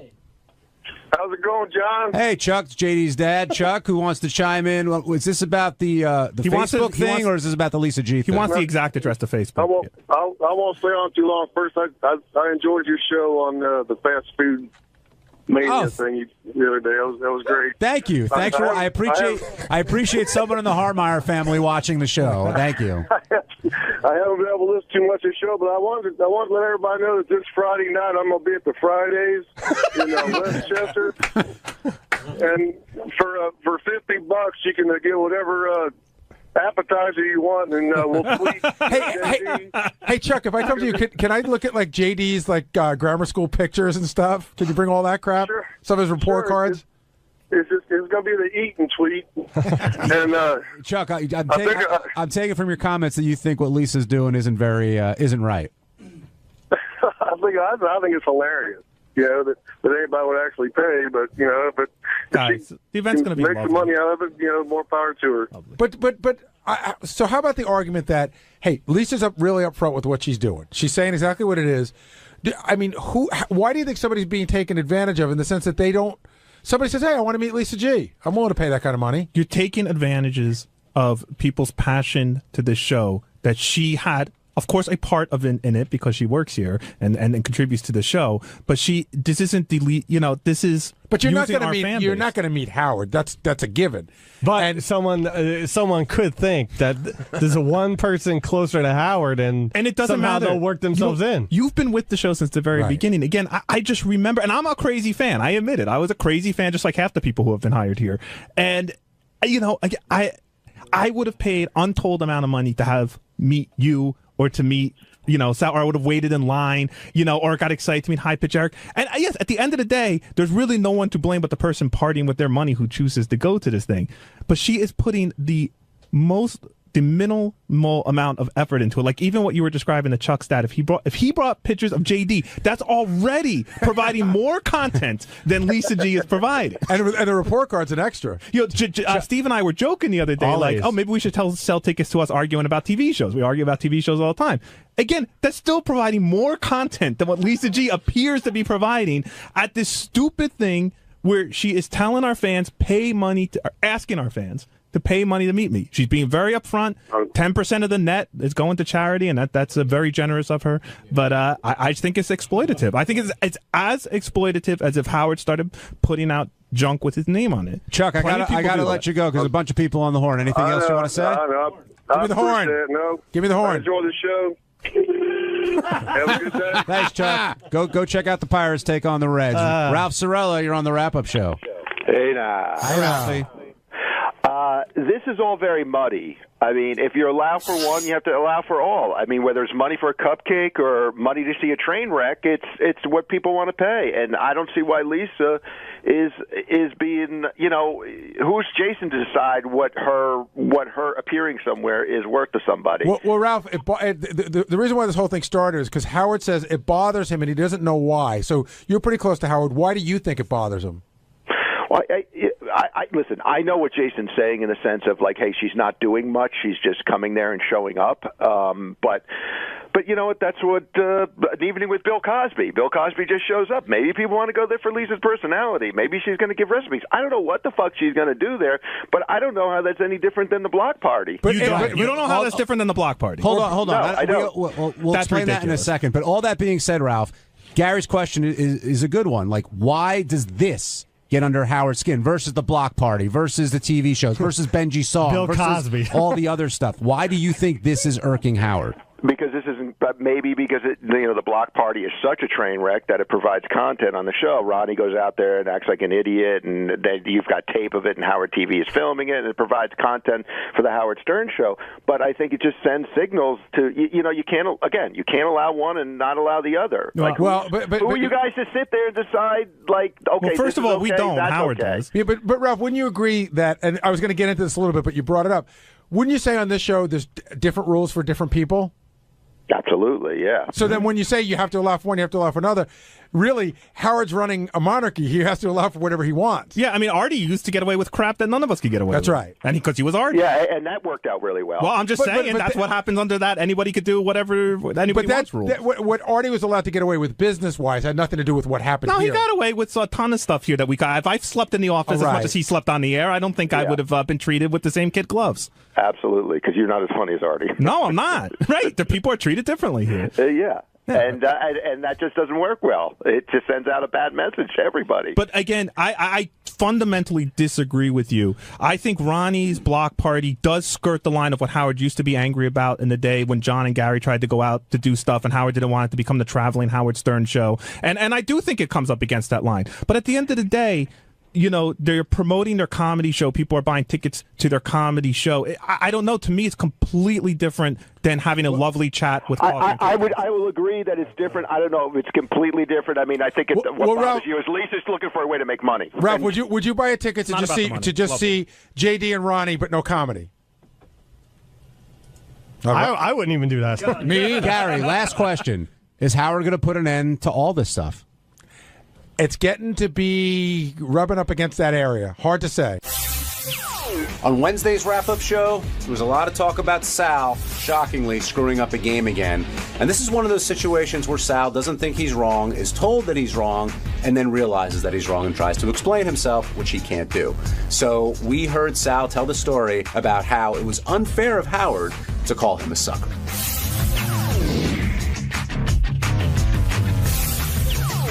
Now joining us on the wrap-up show, the great Sal Governale, who said, Howard, you're a sucker at least 20 times today. Actually, Sal, you refused to say it. That's right. Those were the drops being played, but... Why won't you repeat? Why wouldn't I say it? Yeah, repeat after Howard. Because I wouldn't. It wasn't true. If I did something where he felt like a sucker, I would have said it. Sal, do you feel like the show was used at all in order for you to get those teeth? Or do you think they're two independent things? Yes, absolutely. I made that perfectly clear on your wrap-up show last time. I said it's inevitable. There's certainly a bartership deal. People are not stupid. The guy was a fan of the show, and I certainly got a break because he was a fan, which is understandable. But we discussed it wasn't a break. Right, then the break comes back and bites you on the ass. Nothing is ever really a break. There's a price to be paid, whether it's monetarily or getting the shit kicked out of you by Howard Stern. There's a price to pay, and I've learned it the hard way. Sal and I talked a little bit today. I was explaining that some of the money was for the actual physical things needed to do this, and the rest of the money was free. Yeah. So Sal didn't really get a break. He really got the dental work for free. Right. And I explained to him that, as Sal said, nobody gives something for free for nothing. They're always looking for something. Let me take a step back on this. Sal, do you feel you were unfairly blamed for the problems with the Bigfoot game? Because that's how this all started. At first, I thought I was. But listen, I'm the one who created the game. The glitch was there. Guilty as charged. But you said you double-checked it. What did you mean by that? I double-check all my work. In this particular case, and I don't know why. I don't know why I do these things, but I always give my... That seems to be the mantra this week. I heard Tim saying that earlier in the week. It's almost like, how people have a guardian angel? I have like a guardian bully. When I'm going... A black cloud? Yeah, when I'm going in the right direction, somebody's kicking me in the balls, just throwing my mind off a little bit, because I always give my CDs to Scott to double-check. And like when Howard asked me, did Scott double-check this one? I said, no. And that's when it hit me. I'm like, he didn't double-check this one. I did, but... inevitably, it was a screw-up on my part. It's always better to give your stuff to Scott, because then when it screws up, you could blame Scott. Right. What happened was there was a glitch. You saw it. Then you went back and saw that there was a track there. But what we figured out is that Bigfoot's answer was so short right? Mm-hmm. It didn't register as a track. It was a track, but it just goes from one track to the next so quickly, which Richard knew, and he said Sal just sort of forgot you got to add a little time. And by the way, yes, to say something nice about Scott Salem, that's the kind of crap he really catches. Right. Like I gave him all the impression stuff, and he called me in. He's like, "Wow, the levels on this are really off on one of them," and we listened to it. And I'm like, "Good call," and he fixed it, and that's his job. that was my mistake. So I took back that game and double checked that one. And I had Scott check it. As a matter of fact, I went to Gary today and I said, Gary, give me all the games back. So I'm going through every single game right now as well. There was a great moment, though, where the game fucked up, so I just start yelling, Sal, to just see where he is. Sal was on his way in, but Howard did play the answer, but Sal didn't realize there was a fuck-up. So Sal starts yelling at me, you owe me a fucking apology, asshole. Fuck you. Wait, can I just say, because I have my headphones on, you guys went from 0 to 1,000 the second Howard said that this isn't working. There's a reason why. Before, you guys were yelling so loud at each other that you couldn't hear Howard screaming about who do I have to blame. And I didn't know what was going on. You came out with... It was definitely like a sibling moment. What happened was I just yelled Sal as loud as I could to see where he was. I was coming around the bend. I was by the Howard TV room. I saw what happened. I'm like, whoa. Came around the bend, and Gary goes, Sal, where the fuck are you? What's going on? I go, Gary, and then I heard, as I was coming, I heard Howard fix it, and I heard the track come through. I'm like, all right, it was a Howard issue, with the CD player. I go, Howard just fixed it, Gary. How about an apology? So Gary looks at me and goes, fuck you. Yeah, that's what I started hearing everything. So then Gary sits in his office. I go, how about an apology for that? And Gary goes, go fix your teeth, asshole. I go fix your fucking teeth. And all of a sudden, waiter, Sal, Howard wants you. It is fucked up. I'm like, oh, God, no. All I hear over my head. So this whole argument was going on over attitudes. And in the end, I was called into the studio thinking I was victorious, and boom. But what you didn't realize when you were in the studio, when you were in the studio, you still didn't realize you were wrong. You didn't realize you were wrong. And Gary is screaming. Yeah. He's deflecting. He's deflecting. And I mean, you were charged up, Gary. Oh, yeah. Well, yeah, he was trying to make it go somewhere else, but you didn't realize you were wrong. So you were, no, Howard, I don't know what you're wrong. Yeah. And then I was sitting there going, oh, my God, Sal's really digging the hole deeper because he doesn't know he's wrong yet. Yeah.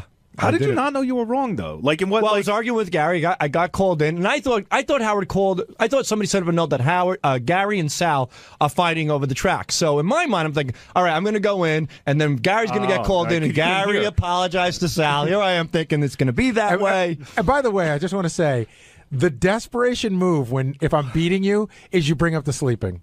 I know, dude. That was 4 years. I mean, how old is that? Hey, listen, where am I going to go? I get it. Yeah. I get it. You're drowning and you grab at anything. Anything. But what I think really changed it was, one, I think Howard saw your point a little bit, and I think you were starting to cry. No, I wasn't. That's why I ran in. I got worked up, but I certainly wasn't starting to cry. I wasn't going to run in with the camera until I looked at the monitor and saw how worked up you were. And I'm like, I better get the fuck in What there. was bringing you to tears? The fact that Howard thought you were lying? Or were you emotional in any way? You were, Sal, you were over the top at a certain point. It was the whole sucker thing, and he said you outsmarted me. I would never... That's just... It's impossible. Well, no, it's not. It's impossible to outsmart Howard Stern, in my opinion, yes, in any capacity. Yes, that's what I'm saying. So... And he kept going with that and the whole Howard Sucker thing, and I'm like, this is just crazy, and that's why I just snapped. And he threatened to break up you and Richard. And I know to you that's blasphemy, but it seemed like it might be going there. If it goes there, it goes there. And you know what? You'll see the results. Richard and I are a think tank. We work every day. We bounce ideas off of each other. We work great together. It's like breaking up Captain and Tennille. Is that a bad thing? Yeah, actually, they got divorced, and she had a much better career. Sal, if this happens... It's like breaking up Donnie Marie. Keep your mouth shut, because the way Howard described it on the air, you will be getting your own office, and Richard will be sharing an office with I would Scott. hate that. I would hate. You would rather share with Scott? I would be in a bathroom with Richard. I would be in a dumpster with Richard. But if you and Richard together isn't an option, wouldn't you rather be alone than be paired up with Scott the engineer? I don't know. My brain can't even go there. That's like saying you're separating a child from me. I'm not kidding you. Are you ready You're for a grown man? Are you ready for a world, say in 3.5 years, where the show ends and everybody has to go out and do their own thing? Are you and Richard going out as a team, or are you going to go out and do your own thing? It all depends. If we want it. Right now we're planning as a team, but we also can do our own thing as well. Let me tell you something from experience. If you're a team, one of you end up stabbing each other in the back. It's just what happens when two guys at work team up on something. And live together. I don't know about that.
another old friend of the show.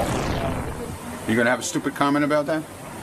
No, I have no stupid comment. All right, I'm just asking. Only intelligent ones. Oh, okay. You have an intelligent comment about that? A rock and roll legend. Okay. And an old friend of the show. Okay. All right. And we're going to bring him in. Well, what's his name? Joe Walsh. You're rusty, man. You're old. I'm old. Says the guy in the tinted glasses. Mr. Joe Walsh, welcome back, sir.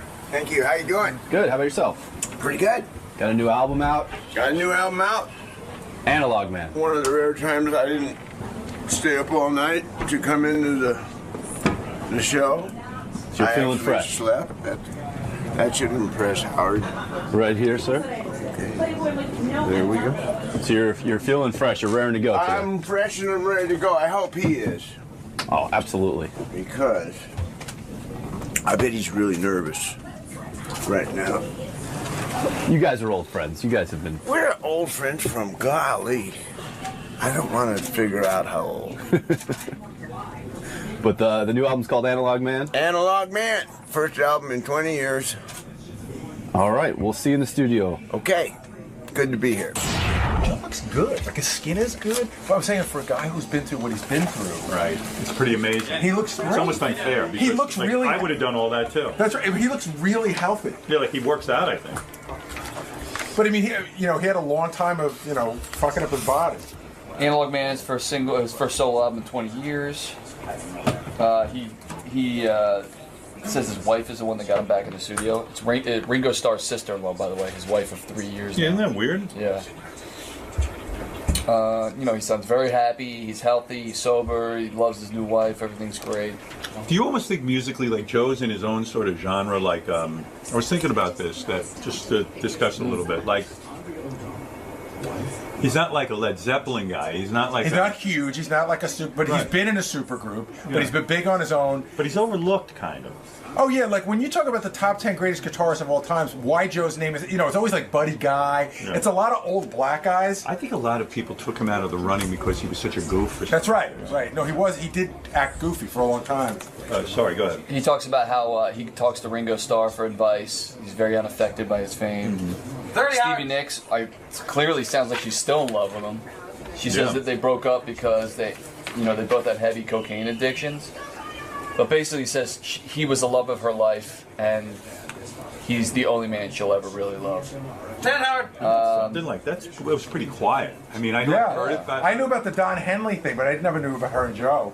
Joe, come on in. Joe Walsh from the legendary Eagles, of course. Look at you. Gary salivating over here. You look good, my man. Take a seat. Hi, how are you? He looks real good. Good to see you. Yeah, he does look good. You look good. Are you amazed? Like, you're so healthy now. You look terrific. You look like a different man from the guy I knew back when. I am. You are a completely different man. Yeah. Yeah, and it's strange even being in the room with you now because it's a whole different energy. I never knew. That's because I didn't stay up all night. Well, I never knew the Joe I was going to get. Yeah. Do you ever go back and look at your old appearances, whether it's on this show or wherever you were, where you were really completely fucked up and on, you were drinking? I don't even know back then. Were you just drinking or were you coking and heroin and whatever you had? Really? It was what I did. Right. Till you were out, and then I left. Did you ever figure out, to be serious, did you ever figure out what it was that kind of made you crazy enough to want to destroy your body and destroy your mind? There had to be something really behind that, right? Well, being an alcoholic. No, but I'm saying there's a reason one becomes an alcoholic, don't you think? Or do you think it's just a disease that randomly hits somebody? I always think there's some psychological basis that your father was even, maybe it goes back to your parents. It is probably hereditary, yeah. But I tell you what happened for me. Right. I wrote some songs that were pretty good. Right. When I was high.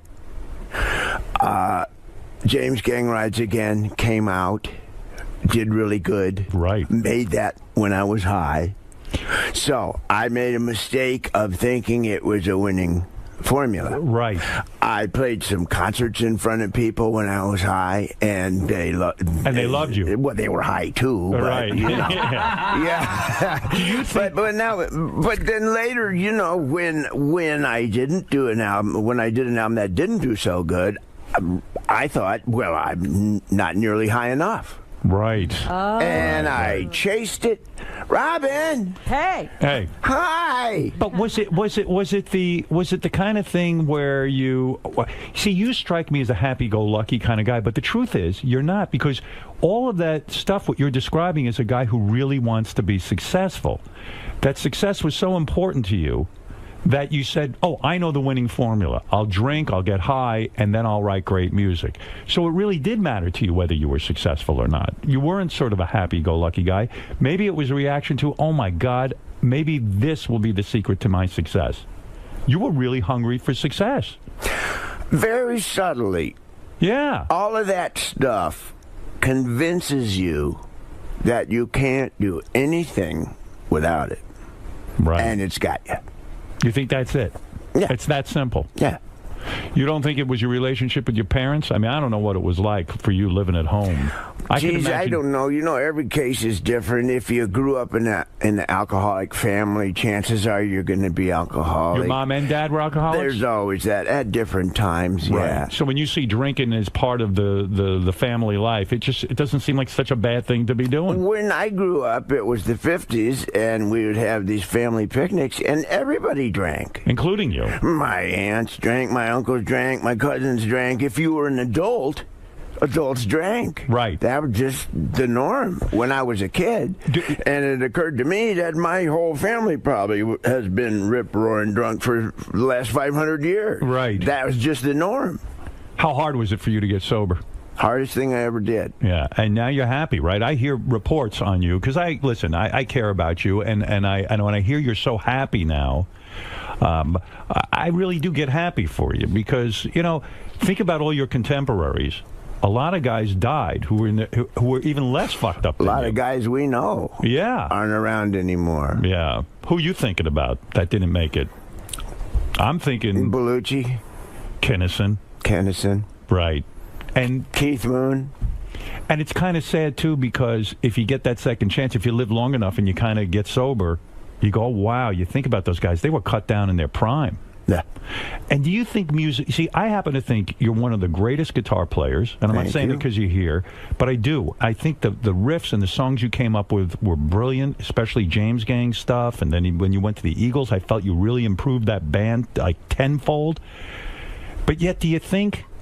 when it comes to, I don't know, the rock and roll intelligentsia, or whoever they are, but do you think, well, critics, do you think, yeah, do you think you get criticized or you're not thought of right up there in the upper echelon because your past behavior, because you were so drunk and so outrageous? Do you think that your legend got kind of knocked down to a degree?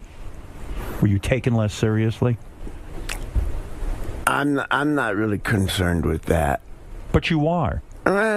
Because you're the guy who sat there and drank because you destroyed your own body because you thought that was the formula for success. So you do care about your place in history, right? Musically. Yeah, but I'm not done yet. No, I know you're not. But I'm saying, I don't. When I see the list in Rolling Stone of the top 10 guitarists in the world. Joe's not on it? Yeah, and I don't quite know why.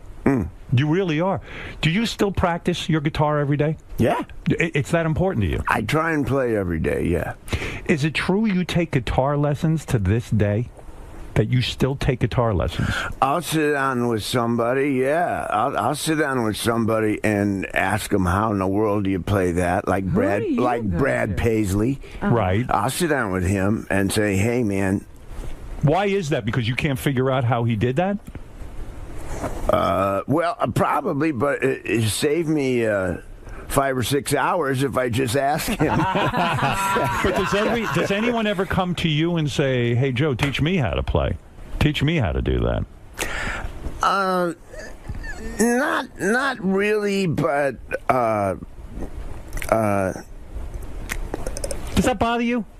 Bothers me. You're the guy who should be giving guitar lessons, not getting guitar lessons. Well, you know what I'm saying? Who does he think is the greatest? Who are your heroes musically? I've never asked you that. You were always too drunk. Couldn't get a straight answer out of you. Do you have musical No, heroes? I had heroes then. They were just different ones. Jim Beam. Yeah. Seriously, who are your heroes? Well, the guy that's the grandfather of us all is Les Paul. Right. Yeah. The guy who really invented the guitar, the electric guitar, right? The pickup and echo and multi-track recording. Did you get to know him? I knew Les, yeah. Yeah. Were you happy with the inventions and what he did to the guitar? Because you're a guy who in your new album you talk about analog, man. You can't stand all the new technology. It's kind of like I'm just a regular guy. I don't know from all this technology. Well, I'm not against it. I'm not an old analog fart who came out of the woods. Right. I don't think analog's better. It's just, you got to admit. But you're upset with technology. You don't like now in the Eagles that your fellow Eagle members sit in a studio and they use all these Pro Tools and everything else. It actually slows down the music-making process. It changes it. It makes it more complicated. Easier. Here's two things it does, okay? Okay. One is you can fix anything. Which is bad. Bad, I think. Temptation to fix everything. You lose the soul of the music, don't you? If we'd had Pro Tools when we were doing Hotel California, we'd still be working on Hotel California. Because what you're saying is Hotel California has imperfections, so to speak. And those imperfections are kind of the cool things about it. The charm. Human. And so when you get in the studio now with the Eagles, they sit and go, wait a second, that note's just a little bit out of tune or it's a little bit off. Let's fix it. We've always been like that to some degree. Right. But the great temptation with Pro Tools is to go ahead and fix everything when you don't need to. Do you have enough of a voice in that band? I know you've got to sort of watch your P's and Q's with some of the band members, but do you have enough of a voice in that band to say, guys, stop. We're in a studio. What made us great, why Hotel California works, is because there are mistakes on it. It's not a perfect piece of music. Nothing is. Well, but it's real. I wouldn't single out the Eagles. You say they all do it. Everybody does it. But you are in the Eagles. It's a hazard of Pro Tools. It's a hazard of digital technology. There's one other thing I want to say. Yeah. The temptation with digital technology is to start with a drum machine. Right. That's virtual. Yes. And put that down. And then build up the track with virtual instruments, which are all in the computer, and build up the thing like a kit. And it never sounds quite as good. No. In the old days, you got some guys in a room, you mic'd them, and you pushed record, and you got the performance. Right, and isn't there something that comes out of that performance when a guy's sitting there, a drummer live, and all of a sudden he goes, wait a second, I have an idea. What if I hit it this way? Or you go, wait, I got a better riff. Or that's the magic of being in a studio with a bunch of guys. That's rock and roll from 1954 to 1962. But when you recorded the last Eagles album, and by the way, the album did well. I mean, there was an experiment, too. You sold it through Walmart, and it sold really, really well. And this is a tough day and age to sell music. Yeah. So the experience for you was not the same. Were you all in the studio at the same time, or was it all done with building it up one at a time? There's a temptation. Right. To do it that way. Do you put up a protest in the band, or you just go along with the flow? I go along with the flow. We do it various ways depending on what we're trying to accomplish. Is it liberating now that you have a solo record out because you don't have to deal with the, I'm not going to call it nonsense, but the politics of the Eagles? Is it a liberating experience for you to go in and do it your way? It's, what do I say? Yeah, but I mean, for all of us, I mean, Don's down in Nashville, doing his own thing, recording. Glenn made an album, but for you get to do it your way now. I get to do it my way. Yeah. Is there a part of you that goes, "I'll show these fucking guys how an album should be made"? Nah, never. Nah. There's no anger there, no bitterness. Nah. Have you given up all your friends from the old days? In other words, you used to come in with a boatload of characters that were hanging around. I'm talking about the days when you got my entourage. You had an entourage of guys who could drink you under the table. You know, there was the bass player, Rick the bass player. Are you done with those guys? Are they bad influences, so to speak, on you or triggers for you? Well, Rick's exempt. Right. He plays with Neil Young now. Yes. He's cleaned up. He's doing great. That's good. for him. Yeah. Yeah. You have to change all your friends. I know. You have to. Yeah, or else you get sucked into the vortex. Yeah. Yeah. Well, you were another one. We felt like we were the friends that got, and we never did all that stuff with you. Yeah, But we were good for a influence. while. You didn't come see us. Yeah, were we part of the problem? Someone stole my identity, Robbie. Yeah. You know, when I was thinking about you, there was a great... I know you're happily married now. You've been married, what, 3 years? 3 years. Oddly enough, to Ringo Starr's sister-in-law? No. Wait, Yeah, your yeah, wife, yeah. Your wife is... Are you sure? And do you know who you're married to? What is he, Ringo? Yes, I do. Yeah, who are you married to? My wife is the little sister of Ringo's wife. Barbara Ringo, Bach? right. Yes. And you are now happily married. It's the part of me that was missing. Because I remember you in the old days. You know, listen, you were high, and women were commodities. You used a lot of women, and they used you. I mean, it was a mutual use. They used you for your fame and your money and your power. Well, sometimes I think Joe forgot when he was on the road that he had another woman somewhere. Right. But did you have a whole epiphany about women? Like that changed your attitude toward women too? Well, the first thing that you can't do when you try to get sober is have a relationship. Right. They say that's the worst thing. Yeah. So I did that for a while. You did. You did all the wrong stuff. You sabotaged your recovery by being in a relationship with a woman during it. Yeah. Yeah. Yeah. And that didn't work good. So they're right about that. Yeah. These people know what they're talking about. Yeah. It didn't work good because she becomes your drug, right? Or a reason to drink. In other words, you'd start fighting with a woman, the relationship gets too heated up, you haven't worked on yourself enough, and then boom, everything goes kablooey and you need a drink. Women are a great reason to drink. Wouldn't you agree? Yeah. Probably just any relationship with anybody is a reason to drink. Like Joe's so charming, nothing could be a problem about Well, you know what? I think like Joe, I have problems with everybody, so I think anyone would make me drink. There you go. Man or woman. There you go. So, congratulations on your marriage, by the way. Oh, thanks. Yeah. I'm glad we're both happy. Yeah, no, very, very happy. Yeah. I really am. I mean, I understand what you say. To get a real partner. Yes. You know? And to feel good about that situation is remarkable. And it's the part of me that was missing. But don't you think it's the change in you that allows you to have that with a woman? Yeah.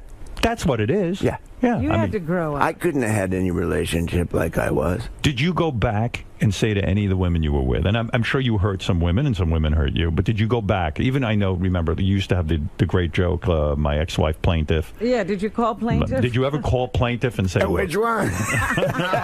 Any of them. I made amends to a lot of people. You did? Yeah. Was that hard? No. Once you do it, does it unlock something in you? Like, does it open up your heart? Yeah. It does? Yeah. And so you would call, did you call your ex-wives? Mm-hmm. And you said to them, look, I'm sorry I put you through hell. I'm sorry I did I put you through hell. Were they all receptive to that, or did some of them say, you know what, Joe, fuck yourself? There was both. Both of those. Some people say, I understand. I'm glad you're sober. Some people say, up yours.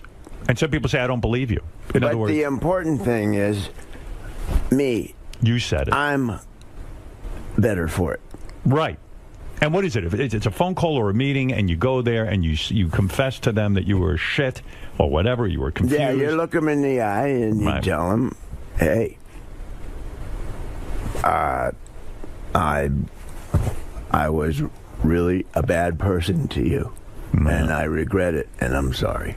Wow.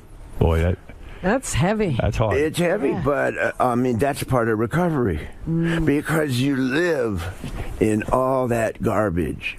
You constantly, even now, everybody, goes into the past and digs around in a pile of stuff. Right. And you look for something to be mad about.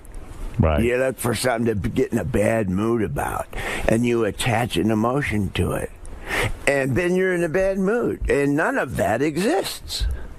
All that anger is in you. Yeah. If you clear that out by making amends, you stand a chance. Right. Well, that's a tough. I tell you what, that is not an easy assignment. Has he decided to have more children? No, you're not having more kids, are you? No, I have lots. Yeah. How many kids? I saw one of your daughters on a TV show. Lucy. She's a very talented girl. Yeah. She wants to make it in the music business. She's also acting. She's pretty serious about acting. Good-looking girl, too. Yeah, she's nice. Yeah. And then I saw they got you on the show, too. They schlepped you out. I was like, oh, poor Joe. Well, I showed up for her. Yeah, right, I know. I knew you didn't want to be there, man. I was just watching it. I go, oh, my God. Me and Dee Snider. Yeah, you guys are all on there. We showed up for our kids. But I know what that show was. Yeah. I enjoyed the show. Yeah. But it was the kids of rock stars who show up, and they had a competition. Yeah. So, but you see these competition shows. That's not the way to really make it. I'm a judge on one of these shows. I know you. How's that going? I love it. But I tell everyone. In fact, I don't know. You are. Well, you don't want to know something? In Vegas, I tell these guys. I don't know if they're going to show it. They don't show everything I say. But I said to them, you got to remember, a lot of hard work goes into it. When I saw them fucking off or doing something weird, I'd say, I know musicians. And these guys work their ass off. They might look happy-go-lucky, but how many hours did you spend in your life not only sitting alone in a room with the guitar, but also going out on the road and playing in front of people and learning that, even if you're playing in front of two people, life can really suck and it's not that easy. I mean, there's a lot of hard years. There's no quick fix, right? It's your 10,000 hours. Your 10,000 hours. And you put them in. Yeah. Yeah. And you have too. Yeah, I mean, we all do. You used to sell mattresses. I did. I still do. I was shocked to learn, though, in your life, one of the great romances was Stevie Nicks of Fleetwood Mac, and this was kept on the down low even during your whacked out years. Yeah. How'd you do that? But she says you were the love of her life and probably still are. What, is she one of those people you had to call and make amends to? Mm-hmm. Wow. She's special. She was in love. One of the greatest songwriters ever, right? Stevie Nicks. Yeah. No? Well, am I wrong? I mean, songwriters, in the big picture, all of us from the 70s are memorable and notable, but I mean, the greatest songwriters are like guys from the 30s and 40s. And do you really believe that? You don't believe Jimi Hendrix was a great songwriter? Paul Simon? Yeah. Okay. You don't consider yourself a great songwriter? Well, I don't think it's fair to say one of the best ever to anybody. But what a powerful couple, but Stevie Nicks and Joe Walsh. Stevie's very high on the list. Were you in love with her? Did they write together? I don't know. Did you guys ever write together? She helped me do the Confessor album. No kidding. She rode shotgun with me on that one and gave me some direction. And she's really good at the craft of songwriting. Which means what? Sitting down and really putting a pen to paper and actually trying to figure out the lick and all that? Left to my own devices, I will have 85 pieces of paper with a couple words on each. Right. And people like her and my wife Marjorie now help me get 85 words on one piece of paper. How do they help you do that? I mean, you're a songwriter. It's a creative process for you. How do they focus you to take all those 85 slips of paper and combine them into a song? Well, my wife is a closer. That's what she does. When I say it's the part of me that was missing, I got a little attention deficit. Right. But in the 50s, that wasn't diagnosed. You were just difficult. Right. But I got it. Yeah. You know, Yeah. I see that in one of my sons. I learned about it, and I had it screaming in the 50s. It's one of those things that affects you where you can't keep your mind on one thing. You can't complete tasks. I have a great idea, fantastic idea, and I get it started, and wait a minute, I have another idea. So there it sits. You know, I'm reading a book about this. It's called Get Things Done. Yeah. Do you ever read this book? No. I've just started reading it. I just learned about it. Yeah, so I have great ideas lying all over the place. And what do you do? Do you speak into a little tape recorder? And how does the songwriting process go for Joe Walsh personally? Would you be fucking around with your guitar? You start to, pick at a few notes and go, that's cool? Or do you hear the song in your head first? You once told me years ago you always have a song in your head. Yeah. Yeah. But how do you get it out physically? Because don't you go, oh, my God, this is good. I don't want to lose this. What do you do? What's the first thing you do? So you don't forget it. Well, you can carry around a little recorder. Do you do that? And put ideas down. When I remember to, yeah. Because you need a giant inbox, so to speak. But by that I mean you need a place that whenever you get an idea, you just put it in there so you don't have to sit and worry. Didn't that worry you when you had a great hook or something and you'd say, oh, shit, I can't forget it, I can't, or you didn't care? It depends. When I was wasted, I would write it down, except in the morning, it didn't make any sense. Okay, a song like Life's Been Good So Far. Life's been good so far. You're standing around one day. Do you hear the words first or the music? Usually the music. The music? Yeah. You heard it's real abstract, and I think it's the same for all of us. You hear an idea, and it's kind of a symmetry. So did you hear? So when you say you heard an idea, symmetry, was it like? Yeah, as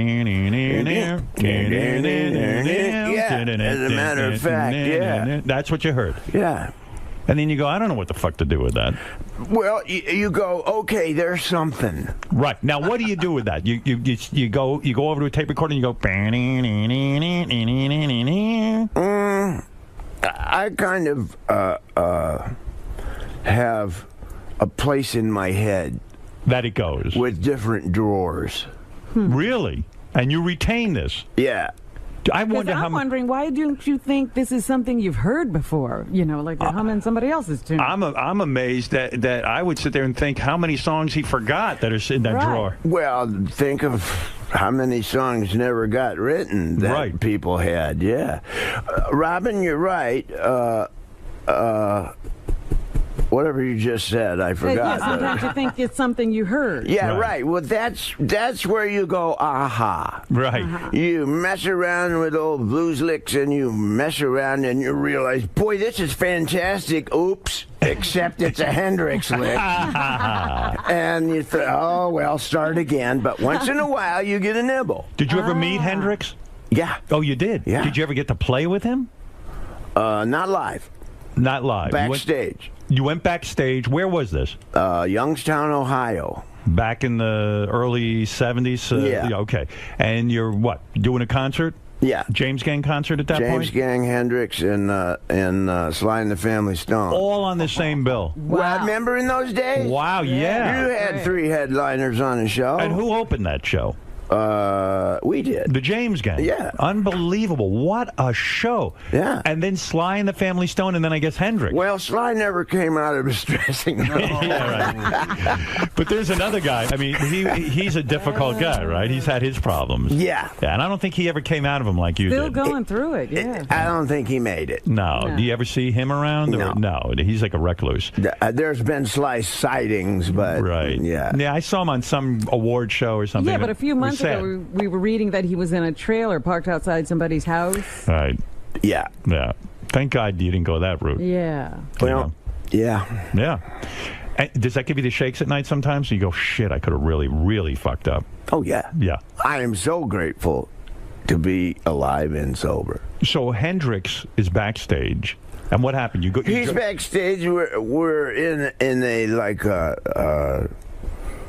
dressing room. Oh.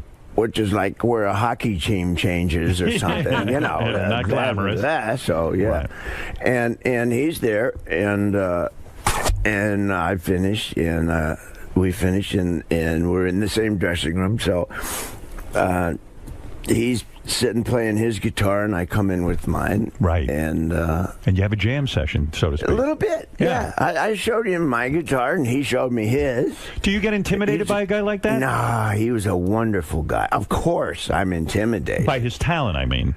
By him. He had an aura. I mean, he had feathers on. I mean, it was terrifying. Well, you know, you talk about that. I read that Clapton and a bunch of other guys at the time who were considered top guitarists all went to see Jimi Hendrix when he first came on the scene. They went to a club and they all looked at each other and they went, shit, we don't even really play what the guitar. hell are we doing? What are we doing? That was the famous story. Generally thought by the community. Yeah, what the hell are we doing? Did you feel that way? Yeah, you did when you played with. When you played with him, did he say, "Oh wow, Joe, maybe we should get together in a studio and do something together," or it never got that far? No, never got that far. But he showed me his guitar, and I paid attention to how the heavy strings, light strings, right. How high are the strings? What's the action? Because he was a tough one, you know, because he was left-handed. Right. So everything was backwards. That's why he sounded like that. None of us right-handed guitar players could do what he was doing. Was he playing a lefty guitar? No. He was playing a right-handed guitar upside with his down. Upside down. Oh, wow. That's why he sounded like that. Are you and that's kidding? why we couldn't crack the code. Oh, my God. That's See? fascinating. Yeah. That's why we were all hitting ourselves in the head. But that's why you're a great guitar player, because you're a student. You sit there. Those are the guitar lessons you talk about. Yeah. Sitting with Jimi Hendrix, it's a master class. Yeah. Wow. Even if it's 3 or 4 minutes. Right. And I had a Les Paul, and he looked at that, and he was really, really nice, and just a good guy. Isn't it weird too? Because Hendrix is, of course, remembered for his music, but also for the excesses, like the drug taking, fucking chicks, getting plaster cast on his dick. It takes away from his legend in a way. You know, it really does. That's the way it was back then. That's all I can say. Yeah. You could get away with a lot of stuff back then that you can't now. Right. You probably noticed. Yeah, oh yeah. It's a whole different universe, isn't it? Yeah. And Joe, where do you think rock and roll is going? Speaking of back then and today, you know, like there's not rock radio stations. Boy, Robin, that's a good one, you know. Is rock dead? Yeah, I think so, pretty much. It's pretty dead because there's not a lot of rock and roll radio stations. And we were talking about this on the show the other day. We were talking about that it's almost like, I think Robin said it, that rock and roll is going to be like jazz in a way. It's going to be just this art form that existed and was big, and then some guys will still play it, but it's not going to have. It's dead, but it's not dead, but it's not number one. Country's number one. But I never thought I'd see the day that, you know, rock and roll was such a part of my life. Howard, think of it. That's what Analog Man is all about. Right. The new album. The digital technology is nice, but along with it is this virtual world that we all go in more and more. Yeah. And it doesn't exist. It's in a computer. It's an illusion. And we sit in chairs. Our bodies sit in chairs for hours waiting for our minds to come back. Yeah. I like side B. Right. I like cart machines. You know, it's different, man. It's different for us. Yeah. And the problem with the digital technology, right? It ate the record business. It did, yeah. It ate radio. So you're not on Twitter, are you? It ate intellectual property. Mm-hmm. Doesn't that drive you crazy as an artist that, you know, a guy who's like you, like a musician who comes up now, they can't even sell a record because everything's out there for free. People don't go and buy DVDs and CDs. I know. They rip them off and that. It does seem unfair, right? People ask me, what advice do you have for the upcoming musician? I don't have any. I'm trying to figure it out, too. What is your game plan with the new CD? In other words, it's hitting the stores, I think, today, right? Tomorrow, all right? And you have a new single out. But what's the game plan? Can you really... Well, I guess you could go around the country and play these songs. It's almost like starting over. Joe Walsh is one of the biggest names in rock, and yet it's almost like you're starting over again. You got to go out, play for audiences, and introduce them to this music. It's a fresh start for me. So what are you going to do? What's the game plan? Well, the deal with everything is, in lieu of record companies, the way to do it now is the social network. You have to get visible. Yes. If you can make people aware that you have a record out, they'll find it. Right. So your game plan is to use social media and sort of get because like look at some of the great artists. Paul McCartney just came out with an album. Nobody gave a shit. You know what I mean? Paul McCartney. It's like everyone has an even playing field now. There's nowhere to go. There's nowhere to bank on your name. It's just that you know. I feel great for guys like you who have an audience already, and you can go out and do a James Gang tour, or you could go do a Joe Walsh tour, or you could do an Eagles tour. So you're fine. Nothing's going to bother you. But when you put out new music like you just have, that's the conundrum. That's the thing that you can't figure out. You can't assume that you're going to have a hit record. No. What's platinum now? 50,000 copies? That's right. Go make a living doing that. Woo! Right. How many records how many records between the Eagles and the James Gang have you sold? And Joe Walsh solo stuff? I don't know. You never counted it up? I lost count after about 85,000. I was counting them on my fingers. You mean you really don't know, Joe? Isn't that an impressive number to know for yourself and look back and say, you know what, I can reflect on that number? Probably, but in that category, I'm not really that big of a fish. Look at somebody like Jeff Lynne. Now, Jeff Lynne produced your new record. Yeah. Jeff Lynne was, of course, of Electric Light Orchestra, ELO, and he's a great legendary. That guy sold some records. Did he? Yeah. More than you? ELO, I think so. But if you count the Eagles, Eagles, Eagles. Eagles are one of the biggest selling bands of all time. Yeah, Hotel California, I think. California isn't that the one album that I think that's the #1 album for the Eagles ever? Greatest hits. Greatest hits. Greatest hits. Yeah, Oh, we wow. go back and forth with Michael Jackson. What's the best song you ever wrote? Seriously, out of all the songs, I have, I don't know if it was Funk 49, Walk Away. I don't know. I could name Rosemary, Rosewood Bitters. Rosewood Bitters is more. I think all these great songs. What is the greatest song you ever wrote that you're most proud of? The one you love the most. Yeah. Eagles wise, I co-wrote "Life in the Fast Lane" with Great Don song. and Glenn. Right. Yeah. Solo wise, probably Rocky Mountain Way. Yeah, what a song. Do you still stop and listen to that on the radio? I mean, it's on the radio all the time on classic rock stations. If you hear it, will you stop and listen to it and go, man, that's a good fucking record? Or will Who you wrote just that? Yeah, will you just tune by and say, I don't want to hear it again? One of the things that makes it magic is it's a bunch of guys playing in a room. Right. Rocky Mountain Way. You're listening to how it was made. That groove you can't do with Pro Tools. No. And you remember when you came up with that, or were you so drunk? Like, was that part of your drunken formula where, like, hey, I get really high and I write? Do you remember any of that process of writing that great song? Yeah. Oh, you do? Yeah. What was the process on that one? I was in Colorado. Right. I had left the James Gang. I was worried that I might have made a mistake. It's scary. Yeah. Yeah. Yeah. Because that was a successful entity. Yeah. Right. Yeah, we were doing fine. Why did you leave?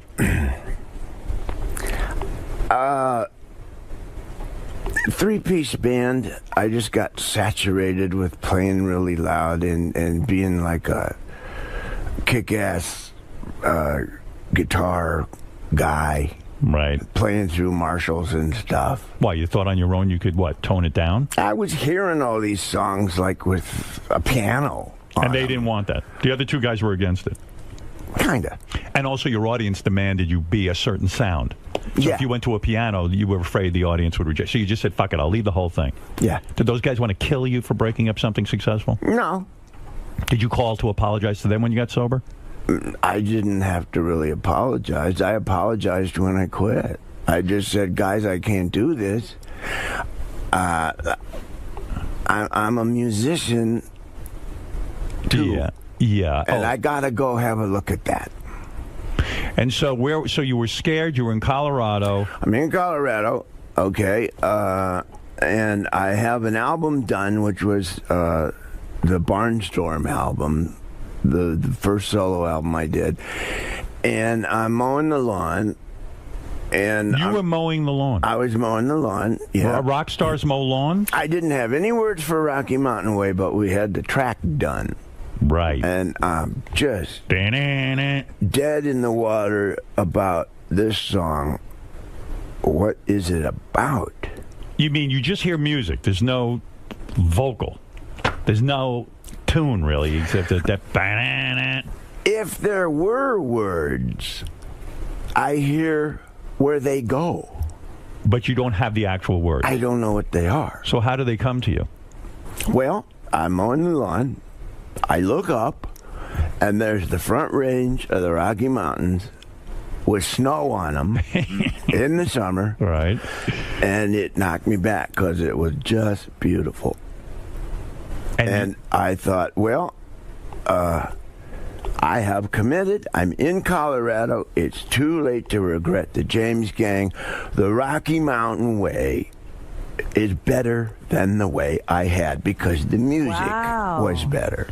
And I got the word BAM. And he's telling us this, tells us that, change it every day. That's about the James Gang's manager. Right.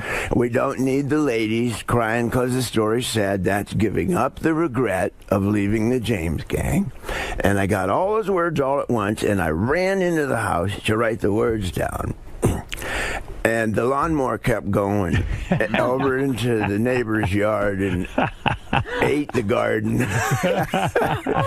It was an expensive song to write, but... Oh, I got the chills when you tell me that. Yeah, that's incredible. I get the chills because that's such a fucking cool process. I wish I had that ability. Yeah, that is amazing. Do you have trouble with your neighbors? You had a neighbor, you had a problem where some neighbor was like stalking you or something, or you had to go to court with the guy, or there was something, he came over with an... Oh, yeah, that guy. What happened there? He finds pieces of property and builds houses on them. Right. And they shouldn't really have houses on them. Right. But he has friends at City Hall. Oh. And, it's a complicated life. I was wishing he wasn't doing that. Right. So I didn't help him. I see. He got frustrated with you. And he got frustrated, yeah. I see. Yeah. It's complicated being Joe Walsh sometimes. But now it seems like it's a lot simpler.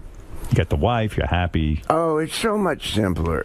Now, let me say that Joe Walsh's new solo album, Analog Man, is in stores tomorrow. Tomorrow. Hey, I didn't finish that thought, though, with Stevie Nicks. Yeah. I mean, you two became this couple, and she says you are the love of her life. All those songs were about Joe? Yeah. She wrote one about me, yeah. What was the big one about you? Joe? Joe just fell asleep. Yeah. He's thinking of the name. I'm trying to I'm embarrassed. I don't remember. Was it a Fleetwood Mac song, or was it from one of her solos? One of her solos. One of her solo albums? Yeah. Yeah. Stand Has anyone ever wrote a song for you? Hell no. I wish you would. No, that's how the song goes, stupid. Oh, shit. When are you going to write a song about me? Actually, I got a... that's a good idea. Yeah, I got an email from Leslie West. He claims he has an idea. He was thinking of me, wants to write a song about me. I'm very honored. That's flattering. I feel like a hot chick. Well, you better wait till you hear it first. Yeah. Give my best to Leslie. I will. You know he lost his leg. Yeah. Yeah, and but he's doing well. Yeah. He has a great spirit about him. He's a great guy. And a great guitar player. Yes, he is. Yes. Now, there's a guy that could probably be on Rolling Stone's list. Yes. Where the hell's he? Exactly. He's not on the list either? That's right. Well, anyway, the legendary Joe Walsh, who is doing so well, happily married now. Happily happy married. For Joe. And Ringo is your brother-in-law. My brother-in-law. Do you guys hang? get together? Yeah, we hang. You do. Do you sign autographs? Joe, do you sign autographs? Because Ringo has stopped signing everything. I signed his name for him. You do. That's why he got me. Ringo comes over the house, and it's like a family get-together. Yeah. That's kind of fun. I mean, that's an interesting thing. Yeah, he says, sign all these albums for me. I'm done. You get along with each other? Very well. You do. you know, he's so down to earth. Paul too, for what those guys have been through. Right. And the really good positive energy. And in terms of a family, I got this huge family that came along with my wife, and it's a dynamic I'd never been around because they're really close. And learning to be part of is one of the things that has opened me up. Right. And made me feel, given me confidence, which is something I never had.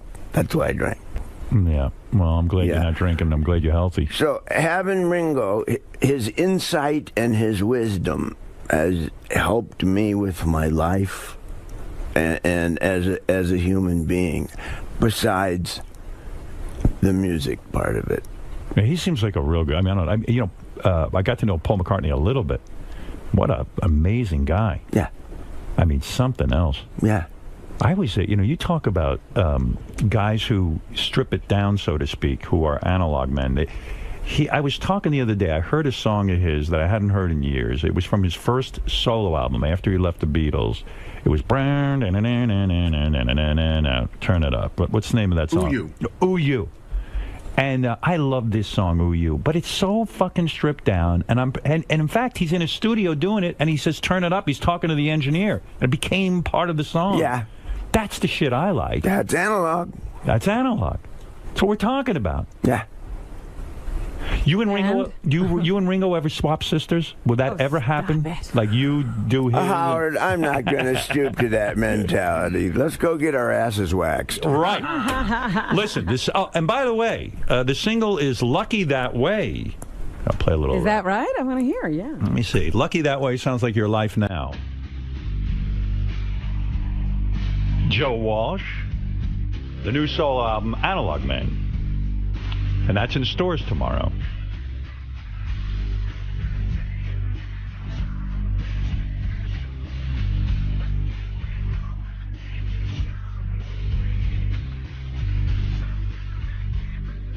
Why do you always do that? In a lot of your songs, when you're singing about yourself, you say, "I'm not that special." But you may know me. Even like in Life's Been Good, you're like, "Yeah, my fans love me, but I'm not that great an artist." Why do you put yourself down in your own songs? Well, I could either explain it or you could listen to the song. Okay. It's in there. Okay. Oh, it's in there. All right. It feels good to be you. It does.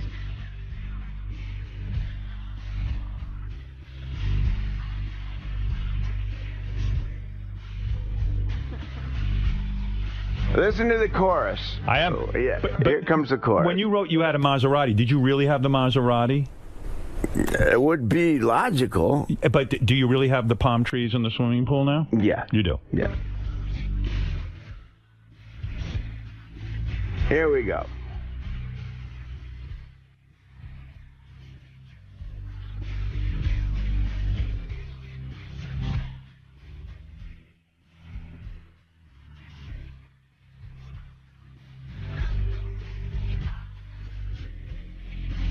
Here we come. This is it. There you go. I'm just lucky that way. Yeah. What is it, Gary? How dare you interrupt my... What? He's handing me a piece of I'm paper. going to tell you what it is. Oh, here. Oh. That's a song that Stevie wrote for Joe. God, she must have loved you. What was the song? The song is called "Has Anyone Ever Written Anything for You," as Joe said. And I thought he was talking to me. Listen to this lyric. "You know I'd rather be alone than be without you, don't you know? She'd rather be alone than be without you." What the fuck did you do to this girl? You must He's just lucky that way. You must have banged her silly. Were you in love with her? As a sister. Really? God, she was... I mean, I imagine this was the 70s, right? I mean, she's like a soulmate, you know? You still talk to her? Once in a while. This was like in the 70s, right? I mean, was there a more beautiful, physically beautiful woman than Stevie Nicks and all that talent? I mean, you would think that's the whole package. I mean, that would be my fantasy. Were you not into her? No, I was, Robin. That didn't come out right. All I'm saying is that we were seeking refuge, kind of, in each other's presence. Because you both were into drugs at that point? Kind of, yeah, there was that part of it, but we were on the road, we had careers, we were both lonely. Why did you never marry her? Did the thought cross your mind at one point? No. And you never thought that way even in terms of like a powerful couple? Like, oh my God, there's two incredibly powerful people in rock Or and roll. maybe that would have been too much. Well, the relationship came and ran its course, as rock and roll relationships do. Does it get competitive? Like, do you sit there and she was in Fleetwood Mac at that point, I guess? No, she wasn't. She wasn't. No. She was a solo, or she was in Buckingham next. Yeah. And does it get competitive? Is that the problem? Like, you could never really marry another singer-songwriter because the two of you sit there and drive each other nuts with that stuff, career? What made it possible was that we toured together. Right. So when you tour together, it's and we spent all that time together. But you were not monogamous with her, so she probably got jealous too. Because knowing you back in those days, you were not going to be limited to one woman. True? You weren't going to be limited to one drink and not one woman. You were an addict. We were both monogamous for that summer. That's a pretty long time. Yeah. So you A felt whole something for season. her. Well, yeah, in rock and roll, that's 10 years. That's a long time. That's a long time. When we stopped touring, we Drifted apart. I had to. Yeah. Yeah. I had to. Look at you. What a life. But do you think you could have been with somebody as powerful and talented as Stevie? No, I don't think either of us could have committed to a lasting relationship in the state that we were in. You surprised Steven Tyler's a judge on American Idol? Seriously. I mean, Steven Tyler's one of the great songwriter, great rock and roll stars. I don't exactly know why he's doing that. I had heard that it was for the money. That literally he had gone through so much money that it was like a $10 million payday. That makes sense. Yeah. You held on to a lot of your money, even though all the marriages and getting high and everything. How did you manage to hold on to your money? I know you're worth $164 million. You know that? I do. Who'd you hear that from? Your accountant told me. He's still got $164 million on Yes. his own. No one told me, but I read it on the internet that you were worth around $164 million. And that makes sense to me, between the Eagles And all the music. and royalties and touring. But you could have lost it all, right? I did. You lost every dime you had? Pretty much. When was that? When I went into recovery. No kidding. And then, in 1994, the Eagles decided to go back to work. Mm-hmm. And so I had a clean start. And they came to you and said, Joe, we're putting you in the band, but you got to get clean, right? We can't do it without you. And we can't do it unless you're sober. Don and Glenn said that to me. They saved your life. It was an intervention. And they were real brothers when they did that. That's right. Because that's what I needed. It motivated you. You were broke? So you are not worth $164 million. No, I'm not. Right. Because you got to get back, that's a lot of money. Does that bother you? Does that bother you at all that you pissed away a lot of money? Not the money, the time. You lost a lot of time in your life. Yeah. There's like 12 years in there. I wish I had back. Right. Right. You know? Yeah. But, I'm alive. I'm here. It's true, because when you go through life that way, that high, it's like, wow, I don't even know what the fuck I did. There's so many things I could have learned. Based on all accounts, I had a great time. You don't remember. I probably remember more. Yeah, you know more than I do. I remember doing a TV show, and I wanted you to be a guest, Howard, and you what are you slept through asking it. when I'm me all these questions? You know more than I me. know, that's so true. All right, listen, Joe Walsh, it's exciting. New music from Joe.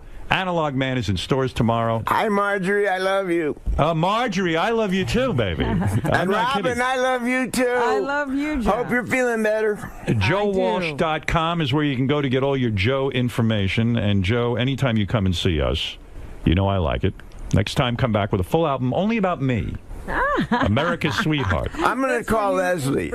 Call Leslie. I think we could write a good song about you. I think it's time you two teamed up and wrote a song about That me. would be good. I don't need you to make amends or anything like that with me. I'm fine with you. Well, after we write the song, we may need to. Yeah. The great and legendary Joe Walsh. Thanks, Joe. Joe, that was so cool. Yeah.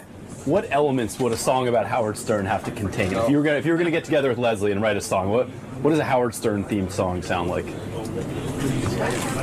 Funky. Yeah. Kind of funky, kind of Ramones. Little funk, a little punk. Yeah, yeah, funky punk or punky funk, something like that. Words,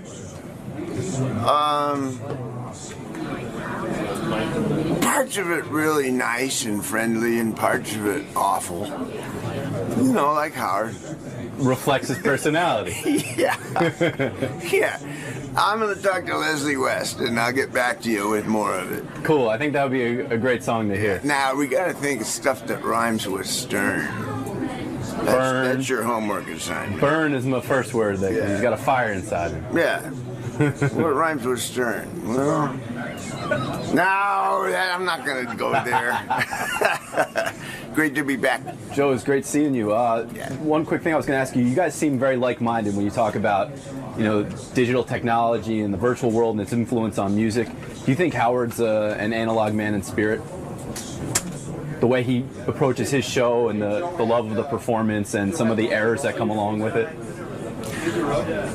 Howard wouldn't be Howard without all those analog years of being on the radio and, like I say, cart machines and stuff. Howard very good and belongs in the digital age. I know about it too, but Howard wouldn't be Howard without all those years of knowledge and insight of the analog days. That's all I'll say. All right, Joe. Best of luck with the new album. Yeah. See you soon.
Friend and show is Old Friends Week at the Stern Show.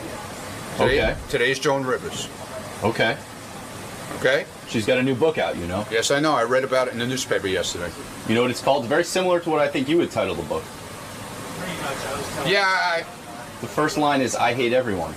That's it. And then she says, starting with me. But I don't think you feel that way about yourself. I don't hate myself. You love yourself. No, I don't. I love you. Good morning, Joan. Good morning. How are you today? A little disappointed because you don't have your ice cream machine anymore. We got rid of that? I think so. That's not right. I didn't see it. Not right. We lured you with ice cream, then we took it away. Very important. Good morning, good morning. Otherwise, I'm fine, thank you. And you have a new book out, so... I have a new book called Joan Rivers, I Hate Everybody, and it's the first book of comedy that was ever banned. Very excited. It's already been banned? It's been banned by, I'm not allowed to say the name, Costco. That's kind of cool, though. Beyond cool. I mean... Beyond cool, that means the nice thing is no very fat people will be able to buy it and hide it in their folds. But everywhere else you can pick it up. Everywhere else you can pick it up. Just not if you want to buy bulk no, food items. No, you can't buy it in bulk, can't buy a pallet. You can go to BJ's and buy it. Well, welcome. So that's what's going on. I'm thrilled to be here. Good to see you again, Joan. It's good to be going on the air like a real big person. And how is Howard now that he's rich? I think he's doing well. I think he's enjoying this Who run is he on AGT. with? He's on with it's Howie Mandel. and Sharon. Yes. Okay, good. I think he's enjoying this run, though. He should. He should have done this a long time ago. You've said it since the beginning. From the beginning. He's terrific. All right, I'll let you get to Howard. Thank you. There's one other interesting thing, Howard. It's funny. Tim had dinner with David Brenner last night. Yeah. And David Brenner's like trying to figure out how to reinvent himself and everything. But the question is like, Joan has sort of managed to remain iconic, and I know it's because she's funny. But there's a lot. Maybe it's because Joan just never stops. Maybe that's why. But she's certainly put herself in a place. Well, she's also like, she's willing to say shit that like David Brenner won't. I guess that's what it is. She's outrageous. I got to tell you, I just filled her in on Robin in very broad strokes because she didn't know anything, and she's already got. She cracked like 3 jokes in there that made me laugh my ass off. Oh no! No, they're not bad. They're not. They're just stupid. But they're nothing that will insult. Robin will laugh at them, and I would tell them to you, but I want you to laugh at them. Okay. Hey, Joan Rivers is here. Joan Rivers just came out with yet another new book, I Hate Everyone, Starting With Me. It's in stores today. A living legend. Now, is she calling herself a living legend now? I'm calling her a living legend. She's an icon, don't you think? I didn't know if that was in the copy or if you said that yourself. No, I'm calling her a living legend. I'm calling Joan a living legend. I certainly think so. What? Thank you. You refuse to do the show without Robin? I don't do the show unless Robin is sitting there. Robin's gotten so lazy with this show that she does it from home now. That bitch has lost so much weight. That's right. You can't find me I love you on the thing with Howie Mandel and Sharon. America's Got Talent. Oh, well, you know the name. I don't have to learn it. Yeah, why do you need to learn that? Why do you need to be bothered? I enjoy doing it, I believe it or you not. You look like you enjoy doing it. I'm having a lot of fun with it. Yeah. And I said, what is left to do in my career except shock everyone with doing a family show? Yeah. Really, when you think about it, who would have expected that one? But you're so cute, and so I go back to NBC when they had you in that closet. Yeah. Remember that? Right. Yeah, so long way. You should have done this a long time ago. It's funny. Gary was just in here. We were talking about you behind your back, and I said, and he said, we have had so many comics on our show over the years, and we were just naming all the people who kind of have disappeared in terms of their careers. And Gary goes, don't you think it's amazing that Joan Rivers, really think about it, like she's still relevant and funny and like really has a real career as opposed to like a Mercy booking somewhere. Yeah, thank God. Yeah, and it is amazing. So he said, what do you think the secret is? And I said, I think the secret is she's funny. She's she's actually talented. I keep looking over. Yeah, I know, but I can't imagine. Oh, you keep looking over for Robin. For Robin, right. His stupid voice. Well, I keep looking for her. I want them to tape a picture of her over there. What are you people talking about? What are you talking about? But no, it's hard work. No, yes, because funny. Aren't there days where you go, I don't want to keep up with pop culture? No. Honestly. I don't want to keep up. I don't want, if one more person says, I love John Carson, who gives a shit? Nobody remembers John. The man is disintegrated even in his coffin. Right. There's nothing left there except 3 bones. Although I did watch a special on Johnny Carson, and you were a part of it. And you were very complimentary to him. And they cut out the one part, the truth. It's where that I called him, and he hung up on me. And they have all these people saying, look who's saying it. The producer who hates me, who I hate. They cut that out. And they have the people saying she never called him. Oh. And I called the producer. Then they wanted me to do PR for it. And I called them up. I said, you have just perpetrated a lie. Right. Well, Johnny's wife, I said, the 3rd wife with the implants. Right. Yeah, she was walking the beach looking for him in Malibu. I know how she met him. Johnny's wife has a say on this special? Yes, she decided. Alex decided. Is it true that... Number 22. Is it true that your birthday is coming up? Yeah. Can I say... 79. How about that I didn't know if you gave that out, but... That's amazing. Can you believe you're 79? No. I'm in perfect health. That's the joke. And everyone around me is dropping dead. Because I can't even believe it's 79. Like, when you wake up in the morning that you even care I don't even think about your career. I really can't believe it. But I love what I do. Yeah, I know, but like... Howard, they just banned my book. How fabulous is that? Yeah, that was weird. Fabulous. It's some asshole. Who is banning But your where book? was it banned, by the way? I'm not allowed to say the name, so you have to give me a hint. Okay, Walmart? No. No? Costco? Okay. They banned your book because, the back... People that sell pink meat. It's funny. It says here, on the back of your book, there are quotes. Will Chamberlain said about your book, if I was alive, even I wouldn't fuck her. Yeah, that's what I wrote quotes that I thought were appropriate for the book. Dr. Kevorkian said of your new book, this author should be euthanized. That's right. Maria Antoinette was the one they didn't like. It says, let her eat shit. Yeah, I thought that was a testimonial to their produce department. So they were afraid that if someone picked up the book jacket, they would see the word shit, and then that would corrupt them? Meanwhile, they sell people. ammo to children. Right. You know what I'm saying? I don't know. Who was ever hurt by that? Yeah. But, it's so stupid. But I got so excited because I'm from the generation where they used to ban books in Boston. Right. I said, this is fabulous because it's a funny book. It is funny. In fact, I was looking through the book, as long as we're talking about your book. Oh, we don't have to. No. I want to talk about it because there was one quote that I thought was outrageous. And in a politically correct society, to say this, I'm going to quote you now. I thought this was pretty wild. Let me find it because I have a lot of quotes. I have never been politically correct. All right, listen to this. You write about, in your new book, the TV show Glee. Yeah. You say on Glee, all the homo kids. Now, this is a quote. Okay, because a lot of people aren't saying that kind of stuff anymore. Okay. On Glee, all the homo kids are smiling and giggly, and they spend every day singing in the halls. When I went to high school, the homos spent most of their days hiding in their lockers crying. That's right. You feel a show like Glee should be about kids hiding in their lockers, right? Everybody's happy. The fat girl is singing. Yeah, right. It's true. In high school, where is the reality in that? The fat girl had to hide. Leah Michelle, whose nose continues around the corner. You're like, what planet is this? Yeah, this is not the high school I went to. Well, maybe the feeling is if they present an imaginary high school where everyone has fun, that all the high schools around the country, all the kids will think gay people are fun. Yeah, let's include the crippled kid on the team. I was on the baseball team. I played so far out. By the time I came in from the outfield, we had to go back again. Do you think it built your character, Joan, that you were ostracized as a teenager and that you were locked in your locker many times and things like that? Like, in other words, it built character. It can't all be good. I think it's great sometimes. Mm-hmm. And I'm being serious now. Go ahead. That you get a couple of knocks. I think the stupidest thing is all these little crappy kids who can't play. They all get like a certificate. A trophy. You were good. You get a trophy. No. You were bad. Oh, you know what I hate the most? What? When people say to the child, the divorce had nothing to do with you. Meanwhile, your big head stretched your mother's vagina. And she's flapping in the wind. It's so big that the husband didn't want to bang her. That's it. The husband and 4 people were in there. You make a good point. Now, on Octomom, you wrote that her uterus is like a sausage maker. Yes. You're right. It's true. Right. I spoke to her the other day. Wait, I'm going to give you a couple of quotes. Did you talk to her? I did. You can't talk to her. We did speak to her. Totally crazy. You can't. She's totally wild. She just doesn't shut up. And why won't nobody's addressing that these children are trapped in a house with her? Well, thank God she's not Kate Gosselin. Now, what about this? Can you be sued in your book for writing about Oprah in this manner? Did you check this with lawyers? I checked this with lawyers, and it's a humor book.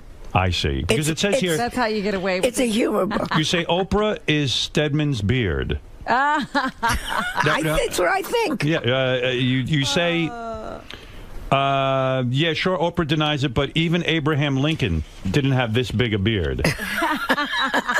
I know Oprah's opened schools and raised money and given away big, Buicks and things like that, but so what?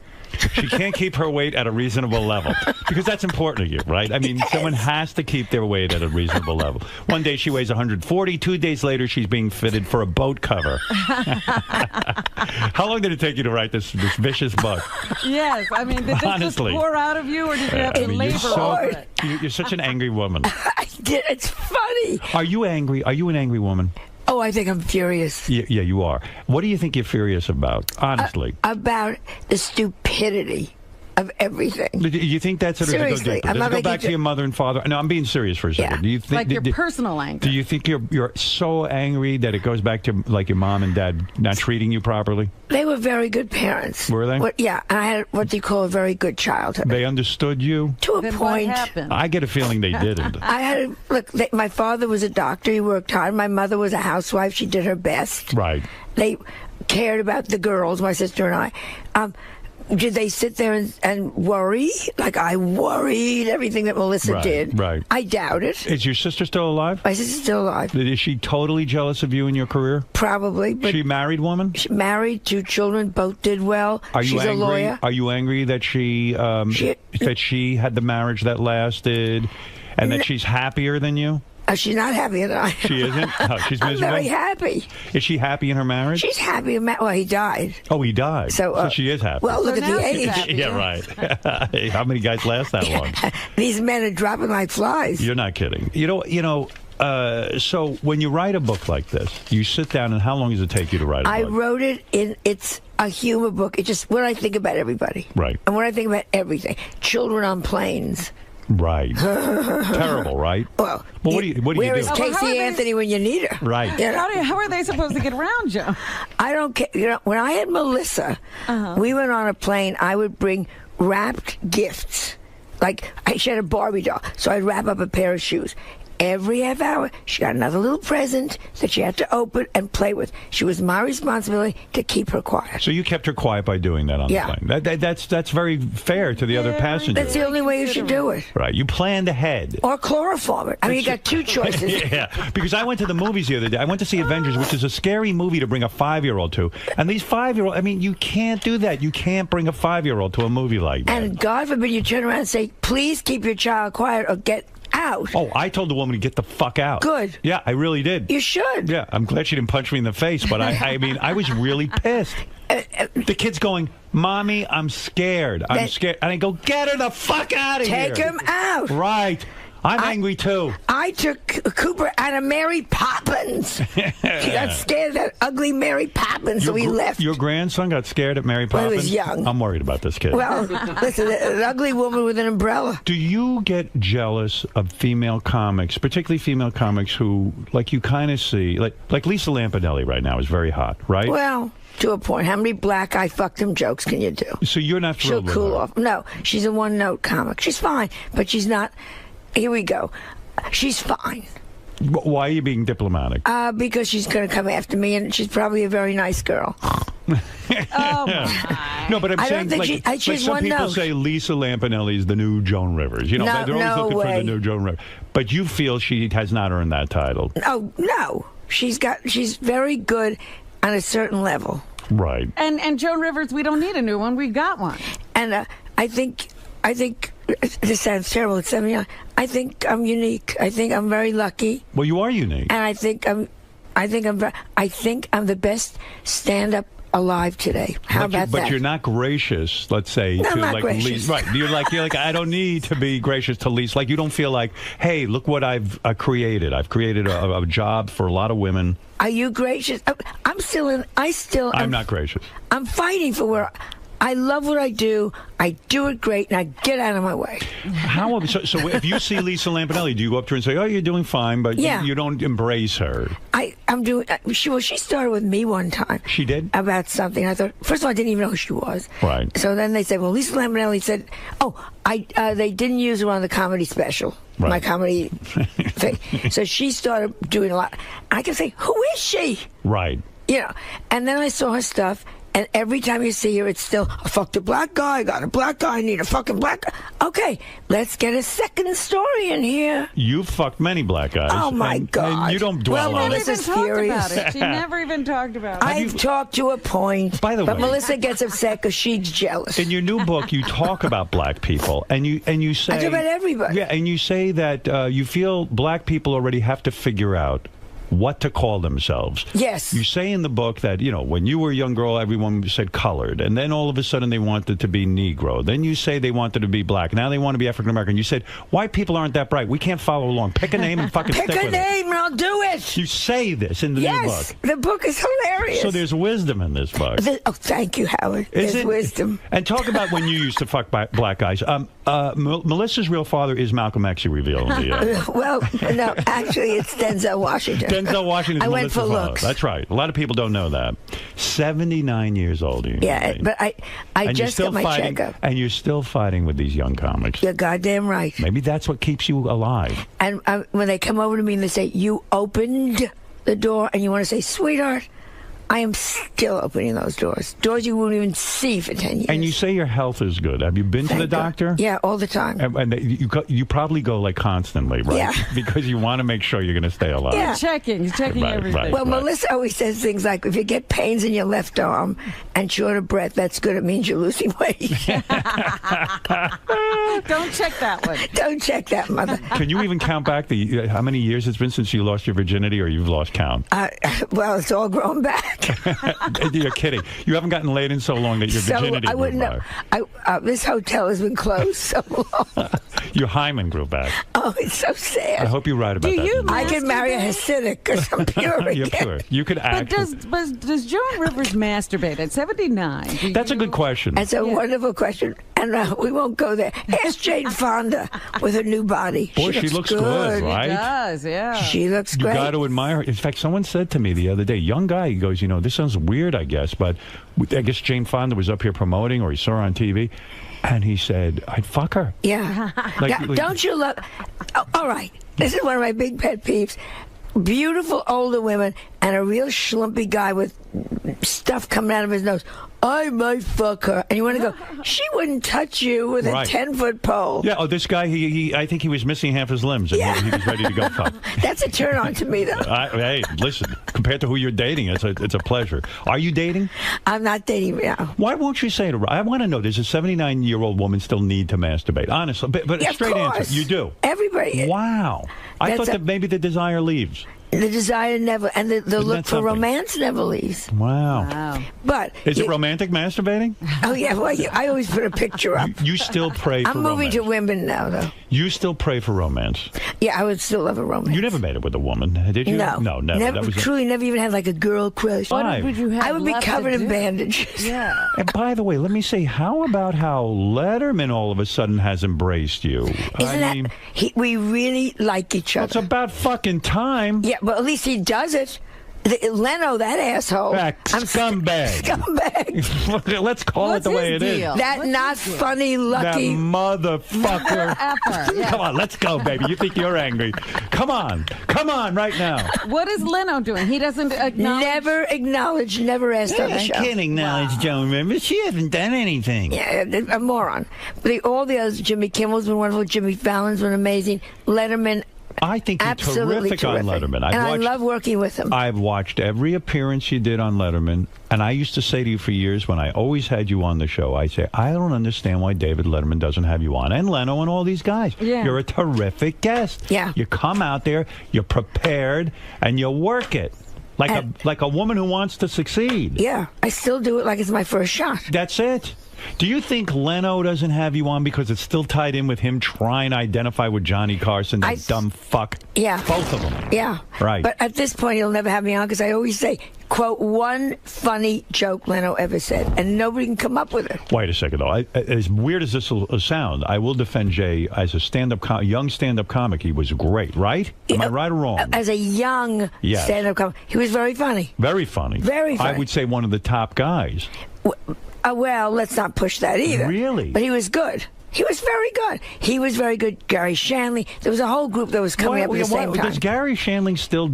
How does he live? I mean, I love Gary. He Me must too. have made a pile of money. But on what?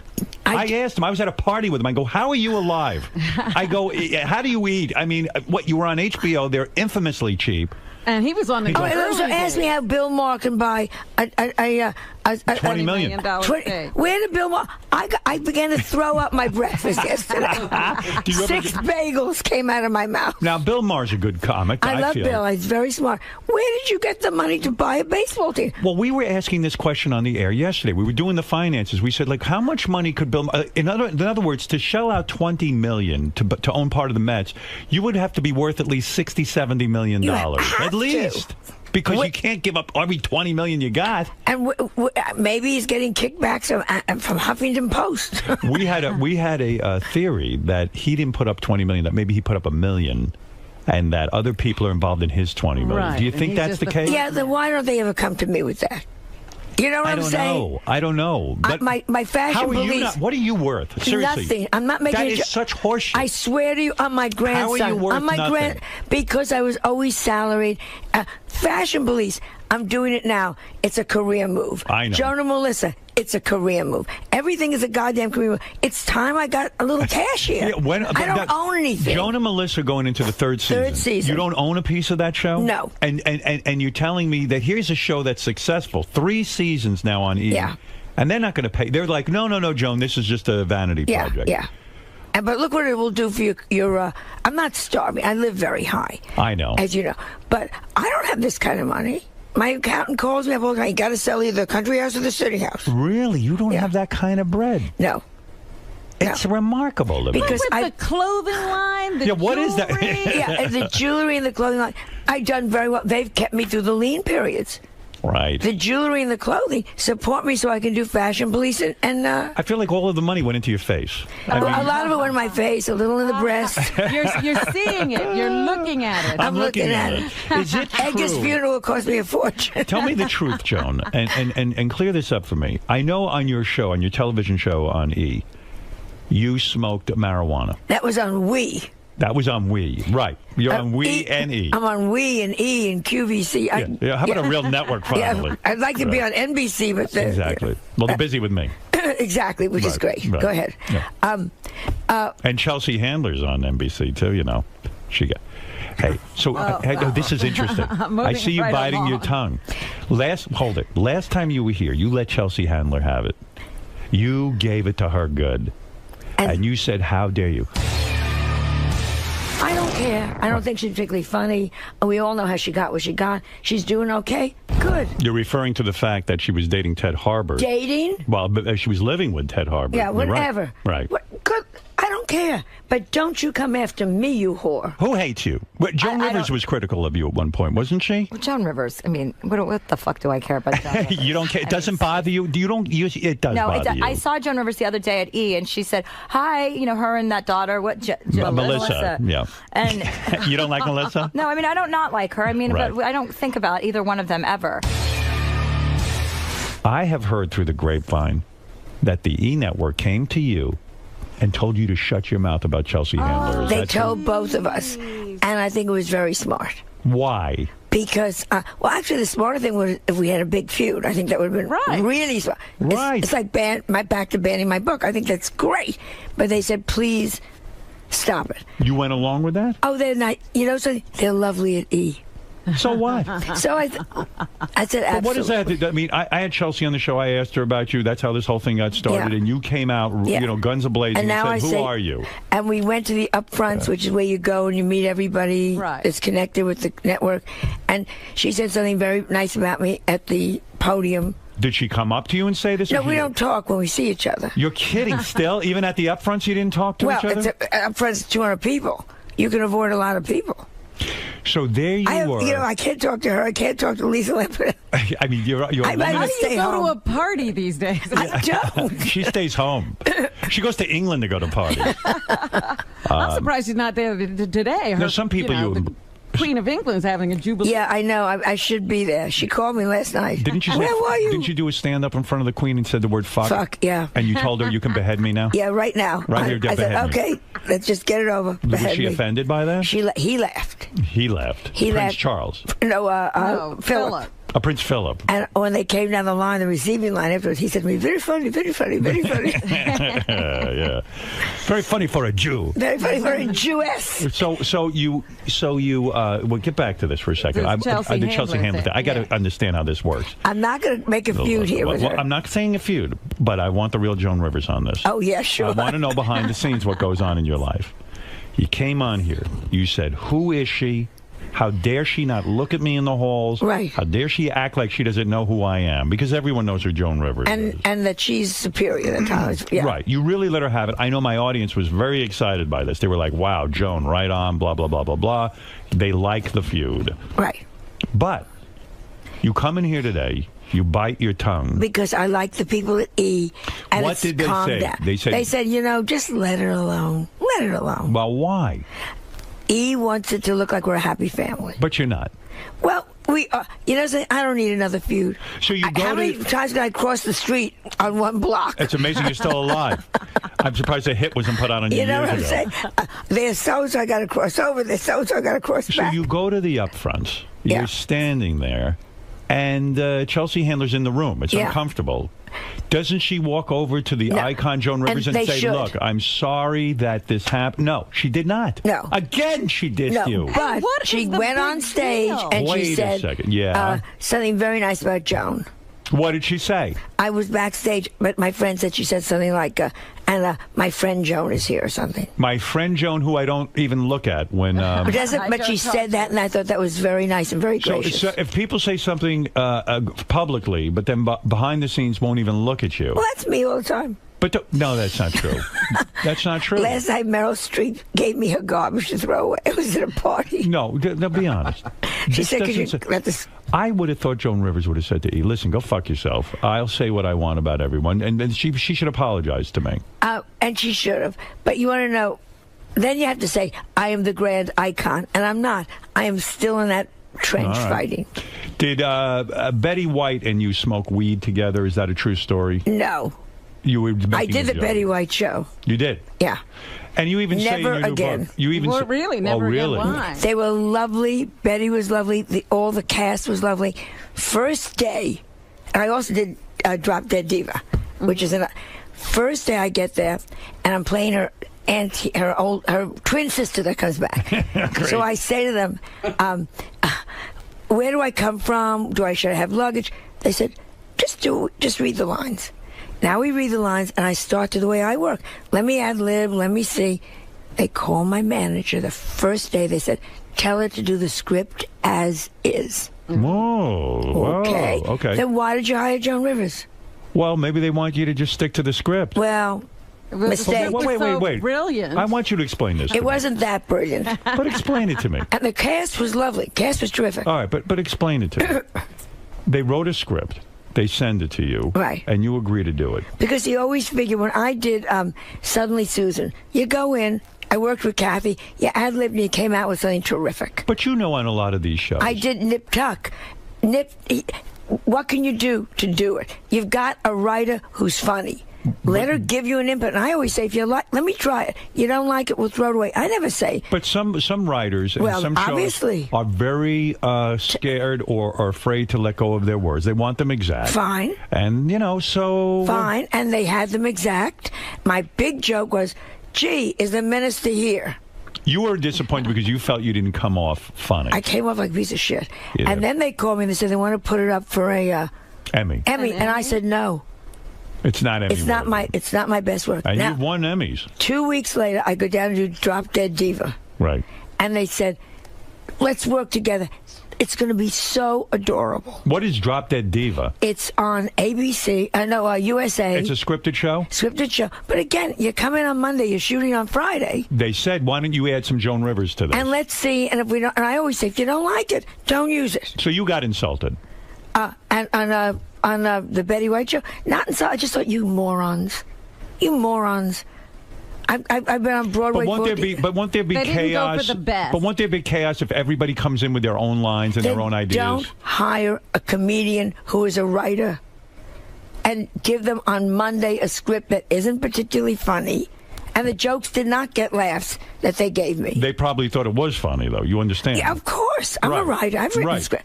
But if you walked in now and said, let me try this, I'd say, try it. Let's see. Right. Be a little experimental. Let's see. It's Monday. By Wednesday, we'll say yes or no.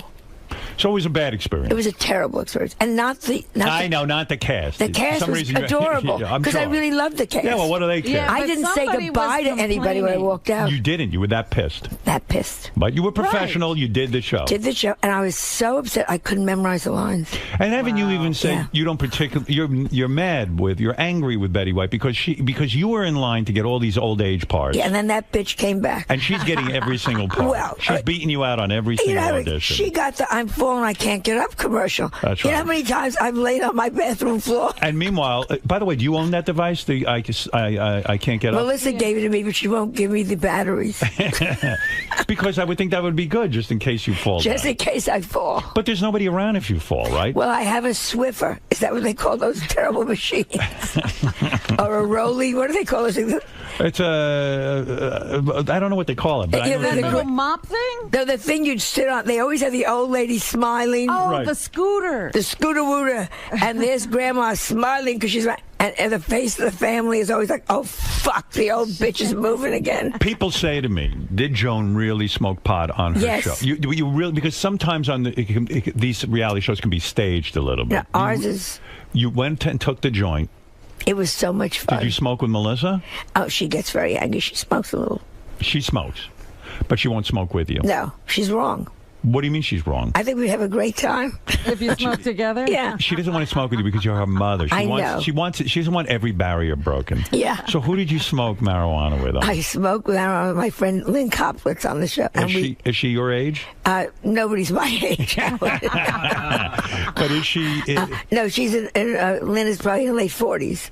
And so you. We laughed. You laugh. You just. And how many times did you inhale the marijuana? It didn't take that often, that much, because I hadn't done it for 40 years. You would smoke probably back in the Lenny Bruce days or something. I smoked. Last time I smoked was in Lake Tahoe, probably 1980. 1980, you smoked, and so you took it. And you took what? How many drags on it? Oh, a lot. I was having a very good time. And you don't get paranoid. You don't. I just laugh and laugh and laugh. You do. Everything strikes me as funny. And did you go to Melissa, your daughter, and say, "Look, now I want to smoke marijuana with you. This will be a good time." No, I think we're going to go call her when I get off of here. Yeah, but you didn't discuss it with her. She has a new clothing line for Zappos, which is great. Right. And so I'm going to say to her, when you sell your first, 25,000 dresses, we'll smoke pot together. Does she smoke weed? She really does? Yeah. Yeah. She tells you, "Mom, I smoke weed, but I don't want to smoke with you specifically." Yeah. She feels it would bum her out. Yeah. I think, well, I'm the mother. I was reading, and this might be irrelevant to a lot of younger people who listen to the show, but did you make love, back in the day, did you bang Robert Vaughn, the famous movie actor? No, I would have. No, not Robert Vaughn. Wait, I got the name. Robert Mitchum. Robert Mitchum? You banged Robert. Yeah, Robert Vaughn was Man from U.N.C.L.E. Right. Robert Mitchum was a very famous, good-looking movie star. Fabulous looking. Rugged, yeah. You Soul fucked of him. a poet. How did you bang the soul of a I poet? met him on the Tonight Show. Look at the smile on your face. Yeah, she's still smiling. Calm He was down. great. When you He's say great, you mean He was sexy, great looking man. Go look at some of those old big movies. penis? Everything was perfect. No shit.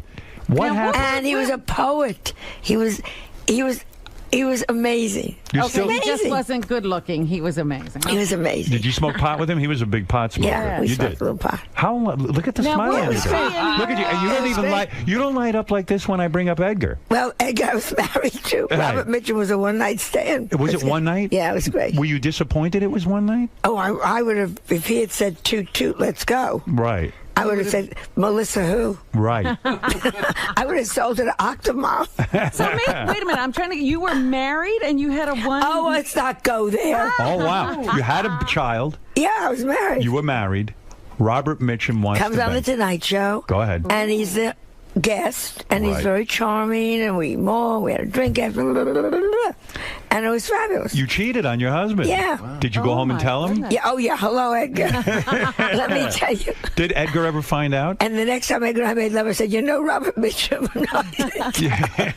Hey Edgar, you're not that. You know Robert Mitchum. You know and Robert Mitchum. Did He you can't even write a couplet. before Edgar died? You never confessed. No. So you now talk about this because Edgar is gone. He's dead. I wouldn't do that. I wouldn't hurt Was there a lot of cheating on No, Edgar? no, Be honest. No, I mean a couple no. of times. 3 times. Because you were in show business and it's 20 years. Right. And especially when you're on the road with a play, you get very lonely. You get lonely, and it's very intense work. And it's intense also that Robert Mitchum, a very famous A-list movie star, wants to have sex with you. I mean, it's almost intoxicating. And he was, as I said, he knew poetry. He knew books. He wasn't what you saw on the screen. Was he much older than you at that point? Oh, no, probably. Yeah, and Yeah, he was an older man, older man, but still older. I was probably in my 30s, and he was older. He was probably 52. Was he a married man at that point, too? Were the both of you married? I think he was always married. He was always married. Yeah. And so he sees you on The Tonight Show, and let's face it, you're very seductive on The Tonight Show. Yeah, you're very sure. good at, you're very good at your craft. Don't be honest. And I was funny, and I was young, and what the hell? And so he I don't says think to you, I don't think he'd be sitting and smiling now about me. Right. Who knows? He'd probably say, Joan who? But he Never happened. Who? Oh, yeah. But so when he says to you on The Tonight Show, you're sitting there with Johnny. Have a drink afterwards. Let's have a drink. Oh, my God. Your heart must have been a flutter. Oh, my God. Oh, my God. Look at your face. Yeah, I mean, it's great. It's great. I mean, you're like, I could see Yeah. you were imagining him fucking you. Yeah, it was I great. could see it. Did you feel guilty at all? Oh, you feel terribly sad. Terribly guilty. About when you go back to bed with Yeah, Edgar? with Edgar. Terrible. Yeah, and you're like, Terrible. how But do you get past? Not that bad. She got over it. All right, because you still light up thinking about it. Yeah. Did he give you an orgasm, Robert Mitchum? We can move on to something. Why? This is fascinating to me that you cheated. Obviously, it was a nice evening. Yeah, he has the drink, and you're easy. I mean, you go Oh, right. I'm easy. Like you didn't even. You didn't even have dinner. My feet were on the table during the drink. You knew when he asked you for a drink, you were going to fuck him. 2 feet were on that bar. So you go for drinks. Were you afraid that people would see that you were having a drink with a man? No, it's business. I We see. just done the show. Monkey business. Yeah, we just done the show. So no hesitation at all, and you're sitting Oh there yeah, you're shocked, but also you're just swept off your feet. And so, Like, where do they go? Do they go to a hotel? of course, Somewhere in Santa Barbara. I really went back to his place. No, we went to a very pretty place in Santa Listen, everyone who was involved is dead. You don't have to worry. What do you mean? You're acting like this is going to be in the National Enquirer. It's Robert Mitchum. For God's sake. Nobody cares. You know when they Nobody talk about cares. these names Yeah, and right. they say they say who cares? But remember in that day, Robert Mitchum, It was great. he was a big star. Yeah, and he was great. Would you have left Edgar for Robert Mitchum? Seriously? I certainly would have thought about it. Right. And so he takes you But back I would have to... left. I would have given Edgar the house. Right. I would have given Melissa. Hey, that's enough. Who wouldn't want a little beautiful baby like Melissa? So here, Edgar, you raise this thing. I'm off with Robert Mitchum. Yeah, give us a call. Was there any part of you hoping that he would knock you up that night? No, I never thought about that. Wouldn't that be great? Well, he fucked you without a rubber, right? I mean, back in those days, they didn't even have rubbers. Yeah, this was freed up. You use cloth. Right. He fucked you through a sheet.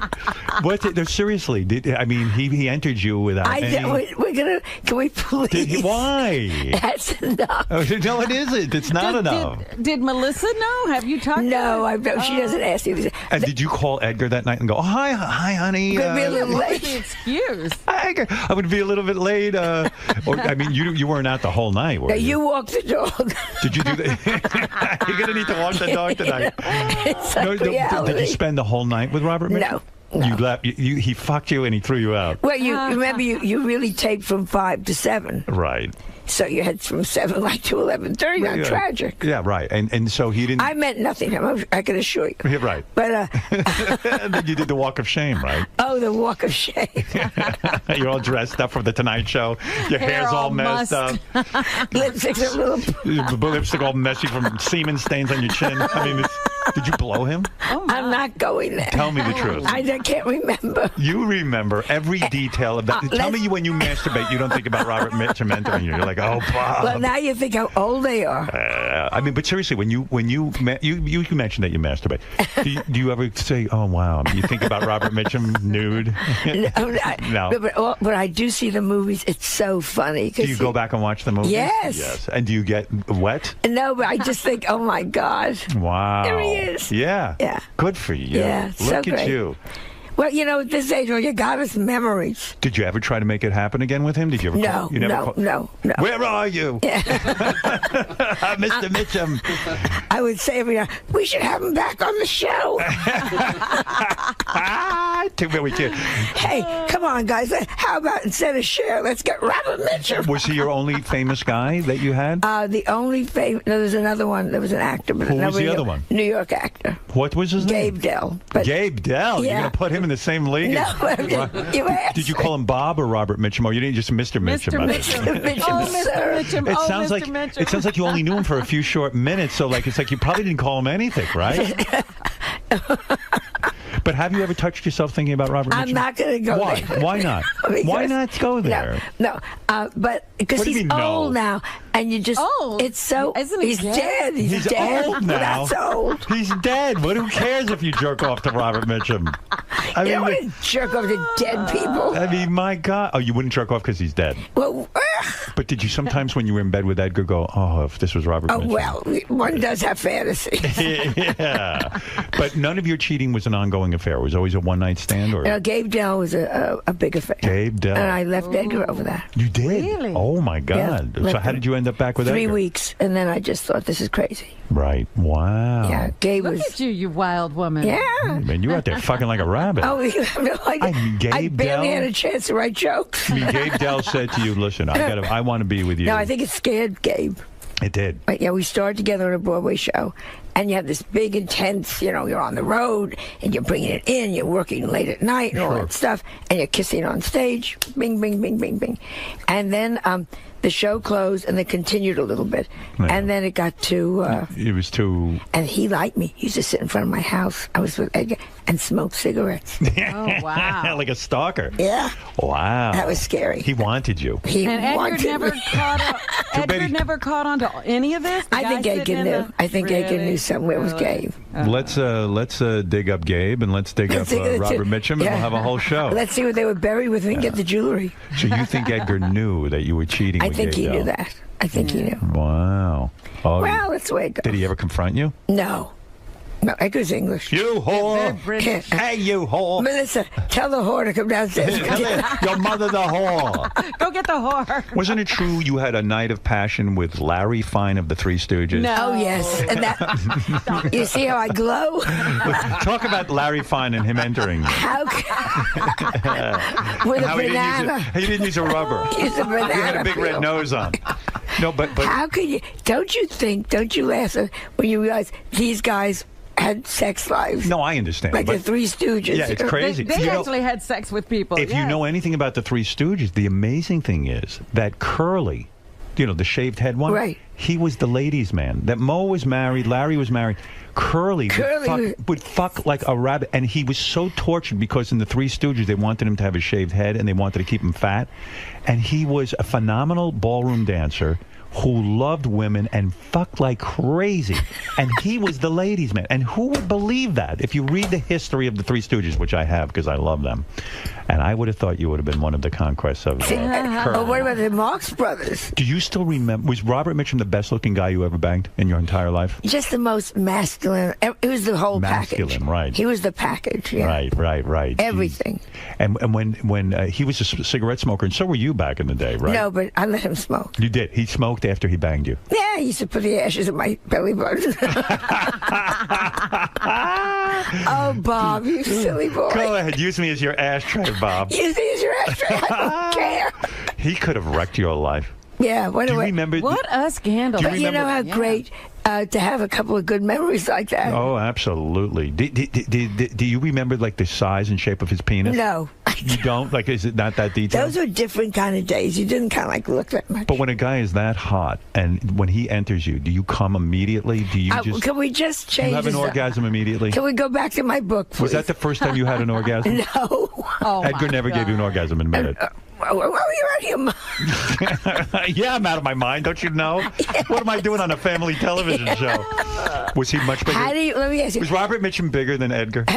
Yes, he was. Yeah, his penis, I mean. Was it thicker and bigger? Why don't we call? I wonder. What do we tell if the wife's alive? I'm going to still? dig them all up and compare penis size. Is it true that you let Ed Sullivan finger you? That is the. He wouldn't have remembered. Let's get back to your book. Oh, he would have remembered. Ed Sullivan at 50 was early Alzheimer's. He was, right? Was that true, or was it just that No. He would. I remember one time they treated him like gold. He was saying had to do a commercial, and he did it 5 times, and 5 times he did it wrong. They were going to put it into the show. Was it that he wasn't showbiz and he couldn't read? He just couldn't do it. And he had a wonderful son-in-law named Bob Precht, who treated him let's try it again, Ed. Let's try it again. Wow. And the fifth time, finally, Bob said, that's fine, Ed. And you saw this personally because you used to Yeah. appear on the Ed Sullivan Show. Yeah, a lot. Yeah. Was that like the most pressure in your career, the Ed Sullivan Show? It was insane. More than even Johnny Carson, because that was a primetime Sunday night show. The world was watching. Talk about make or break an And appearance. talk about, it was live, so everybody was...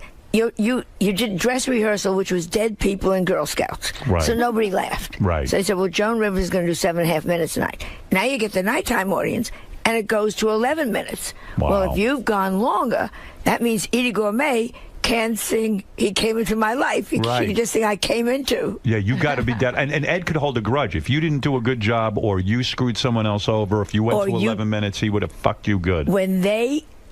one time somebody went short and they came backstage to me, and it was all live. Right. And they said, stretch. And you know what I said to them? Tell my husband. Because Edgar would have killed me if I added material. Weren't you on one night with Senor Wences and you ended up making love to him? Yeah, sure. To his hand. The one-night stand with Senor Winston? Yeah, right. Hello. But I mean, do you remember like who you used to appear with on there? I mean, Woody, I have a picture of the Fifth Dimension, Woody Allen and me, and we're all watching the screen backstage, terrified. and so it was a great show. It was a great show because you had to be live. You had no second chances. When you did the Ed Sullivan Show, did your career change dramatically the next day? Carson gave you New York, L.A., the big cities. Ed Sullivan gave you America. He put his arm around you. He has a little Joni Rivers. Right. The Midwest said welcome. And he really, you think now that you think back on it, he was suffering from Alzheimer's disease back He then. was at the end. Yeah, it was very, and she was wonderful. His wife, she protected him. She watched him. It's an amazing story. Ed Sullivan was like a gossip columnist who got his own TV show. He was horrible on TV. No But personality. it made it good. He was so stiff. And Yeah. so out of it. Right. You loved it. You love it, and the show was a great show. It was before everyone had their own specials. You saw everybody. You saw opera, and then Dolly Parton came out, and then Joan Rivers came out. See, it was sort of like America's Got Talent. That's why I was just going to say, I like doing America's Got Talent because it has all these variety acts. That's what makes it interesting. It's fun. It's fun, and it's not the same thing. Oh, I lived for that Ed But Sullivan you could see show. Joan Rivers and bell ringers, you know? Yeah, It was exactly. like, hey, Omar who spun the plates. Yeah, and Topo Gigio and all those cool And then things. right after that, Richard Burton would come out and do something from Shakespeare. Would you send like Ed Sullivan a gift after you appear? Like, I mean, you probably felt so grateful to him. I loved him, and he loved me. And they would buy you your clothes for the show. Wow. And if they liked you, You got to keep them. they would walk upstairs, and they would say, Mr. Sullivan, it was a whole thing, would like you to have your gown. Oh, wow. But you never knew. You took it off, you hung it up, you put it in the closet. And then they would come in and say, Mr. Sullivan would like you to have your gown. How many times did you appear on Ed Sullivan? 31 times. 31 times. Made my life. That's an accolade. I mean, that's a big deal. I adored him, because he liked me. I mean, and how many female comics even got on at that point? Little Joni Rivers. Joni Rivers. Who else got on there? Toady Fields, maybe. Toady was before me. Woody. Woody, right? And Woody was... And Ed was... But Woody Allen thinks he's a shitty... He thinks of himself as a shitty comic, a stand-up comic. He was very... he was and wonderful. he was terrific on those appearances. Wonderful. Because he was prepared. He was prepared, and he was funny. Out of 31 appearances, did you get to keep the gown every time, or there were times where he didn't No, feel you did always well? got the gown. Always got the gown. He really liked me. Always got the gown. Well, that's an amazing story. Johnny never gave you a fucking gown. No, Johnny never even gave me a toilet seat. Yeah, but he gave you Robert Mitchum for the That's night. okay. I heard Johnny paid Robert Mitchum to be with you that night. That's the story. And filmed it. And filmed it, that's right. He was with Mitchum's wife. Yeah, Joan started the whole X-rated things on the internet. Whole, that's right. Yeah. YouTube and the X-rated That's porn. right. All right, let's get through Joan's long appearance schedule because thank you. This new book, It which sounds funny. it's very funny and Got that's great reviews, by the way. and it's my kind of book. There's no big words. You know what I mean? And the chapters are short. I like that kind of book. And it's funny. Yeah, I It's opened it up funny. last night. I had a good time with it. Joan Rivers' new book, I Hate Everyone, starting with me, which is good. You're self-effacing. That's always a good trick. She doesn't hate herself, by the way. That's how she gets away with all the other Hey, stuff. who are you voting for, Obama or Romney? I hate them both. You hate them both. What are you going to do? You have to vote. Well, first of all, Obama, just a man of the people. Meanwhile, Anna Wintour gave a dinner party, $40,000 a plate. yes. Hardly man of the people. All right, but he's raising money and for Romney his campaign. is Romney, an ass. You know, they're both stupid. And with carrying on with the religious right, that Romney, that was a religious. I went to a it. Jesus freak convention. You did? Jesus loves you. I said, the guy, if he loved you, he'd give you a chin. I don't think he loves you at all. Joan Rivers' new book, I Hate Everyone, starting with me, is in stores today. Everyone is very excited about it. Now, here's what we have to remember. What? To meet Joan Rivers, who is a living legend. She was on the Ed Sullivan Show 31 times. I don't know if you know that. Do you personally insult the people who come to get their book signed by you? I'm thrilled they're putting out their hard-earned money. Are you kidding? Yes, Marty, you're on the air in Daytona Beach. Uh-oh. Hey, now. I just wanted to say that Lisa Lampanelli will never be Joan Rivers. Oh, that's so. I got so nervous. Thank you, Marty. Usually they put in the guy that says, "Screw you, Joan Rivers." I think you're wonderful and so bright, and I love all you guys. Thank you. All right, thank you, Marty. That's so nice, and thank you for calling, Marty. It's the first nice phone call I've ever gotten on this show. You're not kidding. And because you made a nice phone call, Joan is going to tell the story when she slept with all of the Bowery boys, which is including the dog. Right. Hey, Joan, I meant to ask you, what is going on with all these cannibals? There's a guy they just arrested for cannibalism. He ate his boyfriend, and the parts he didn't eat, he mailed to diplomats. And then there was another guy, a homeless guy, who was eating the face of another homeless guy over the weekend, and he ate the entire face off while the guy was alive. Let me ask you, if you were stuck and there's no food around in a plane crash, go ahead. How long? Or the Donna pass? I would have been the first to say, "Pass me a knee." Really, you would eat a person. if it's survival. But these people are eating people for fun. There's no plane crash. Well, I understand it tastes just like chicken. Right, you do. You've eaten people. No, that's what they always say. No matter what you eat, you say, "Tastes like chicken." All right, it's Joan Rivers, the new book, I Hate Everyone, starting with me in stores today. We will be back right after these words. Lovely I seeing love you so much. I love you too much. So much. And David Letterman, it's about time you had her on the show. Good for you. All right, we'll be back right after these words. Robert Mitchum's story. Could you imagine Robert Mitchum? Well, I got to tell you, I would See, never. you reach a certain age, you can talk about it. Well, yeah, he's gone. We could talk about it. I'm going to post in front of you so you don't trip. And the wife is gone, so nobody's going to get hurt. That's right, except for Melissa. Were you serious about Gabe Dell? Yeah. You know who Gabe Dell was? No, Big romance. Gabe was at the Bowery Boys. As soon as she said the name, I looked Yeah, at him. but He was Gabe from the Bowery Boys. I was like, oh my God, He was so great. And we had Which like one a was year Gabe? romance. He was the good-looking one who wasn't funny. Big. He was a real. He was the sort of the serious He was guy. a big Broadway star. Oh, so he probably hated the Bowery Boys. He Yeah, was he was a really good. It was a wonderful actor. But it was like I used to love Gabe. Yeah, see, I loved Gabe. We had a big romance. I didn't know any of this scandal I think existed. Edgar knew that. I didn't know about any of this scandal. See, well, you know. Hey, other listen, show times. business. Show business. All right. Hello. Joan, you've done this show so many times. Yes, I love my darling Howard. What's it like, though, without Robin actually in the booth? It was so weird because you keep turning to the booth Right. to see Robin, and of course she's coming out at us through, from her home. So it was very funny, and I miss her. You know, you and Howard talked at length about the various appearances you've done on Ed Sullivan Yes. and Johnny Carson Yes. and the pressure you felt. Yeah. How does Howard alleviate the pressure when you come on his show? Howard is like talking to a friend. Howard is just, you go on and you just laugh with your friend. Even without a joint, you're still laughing. Even without a joint. Can you imagine if we had a joint? And Robert Mitchum. And Robert Mitchum. Thank you, Joan. Good luck with the book. Thank you. Bye-bye. Bye.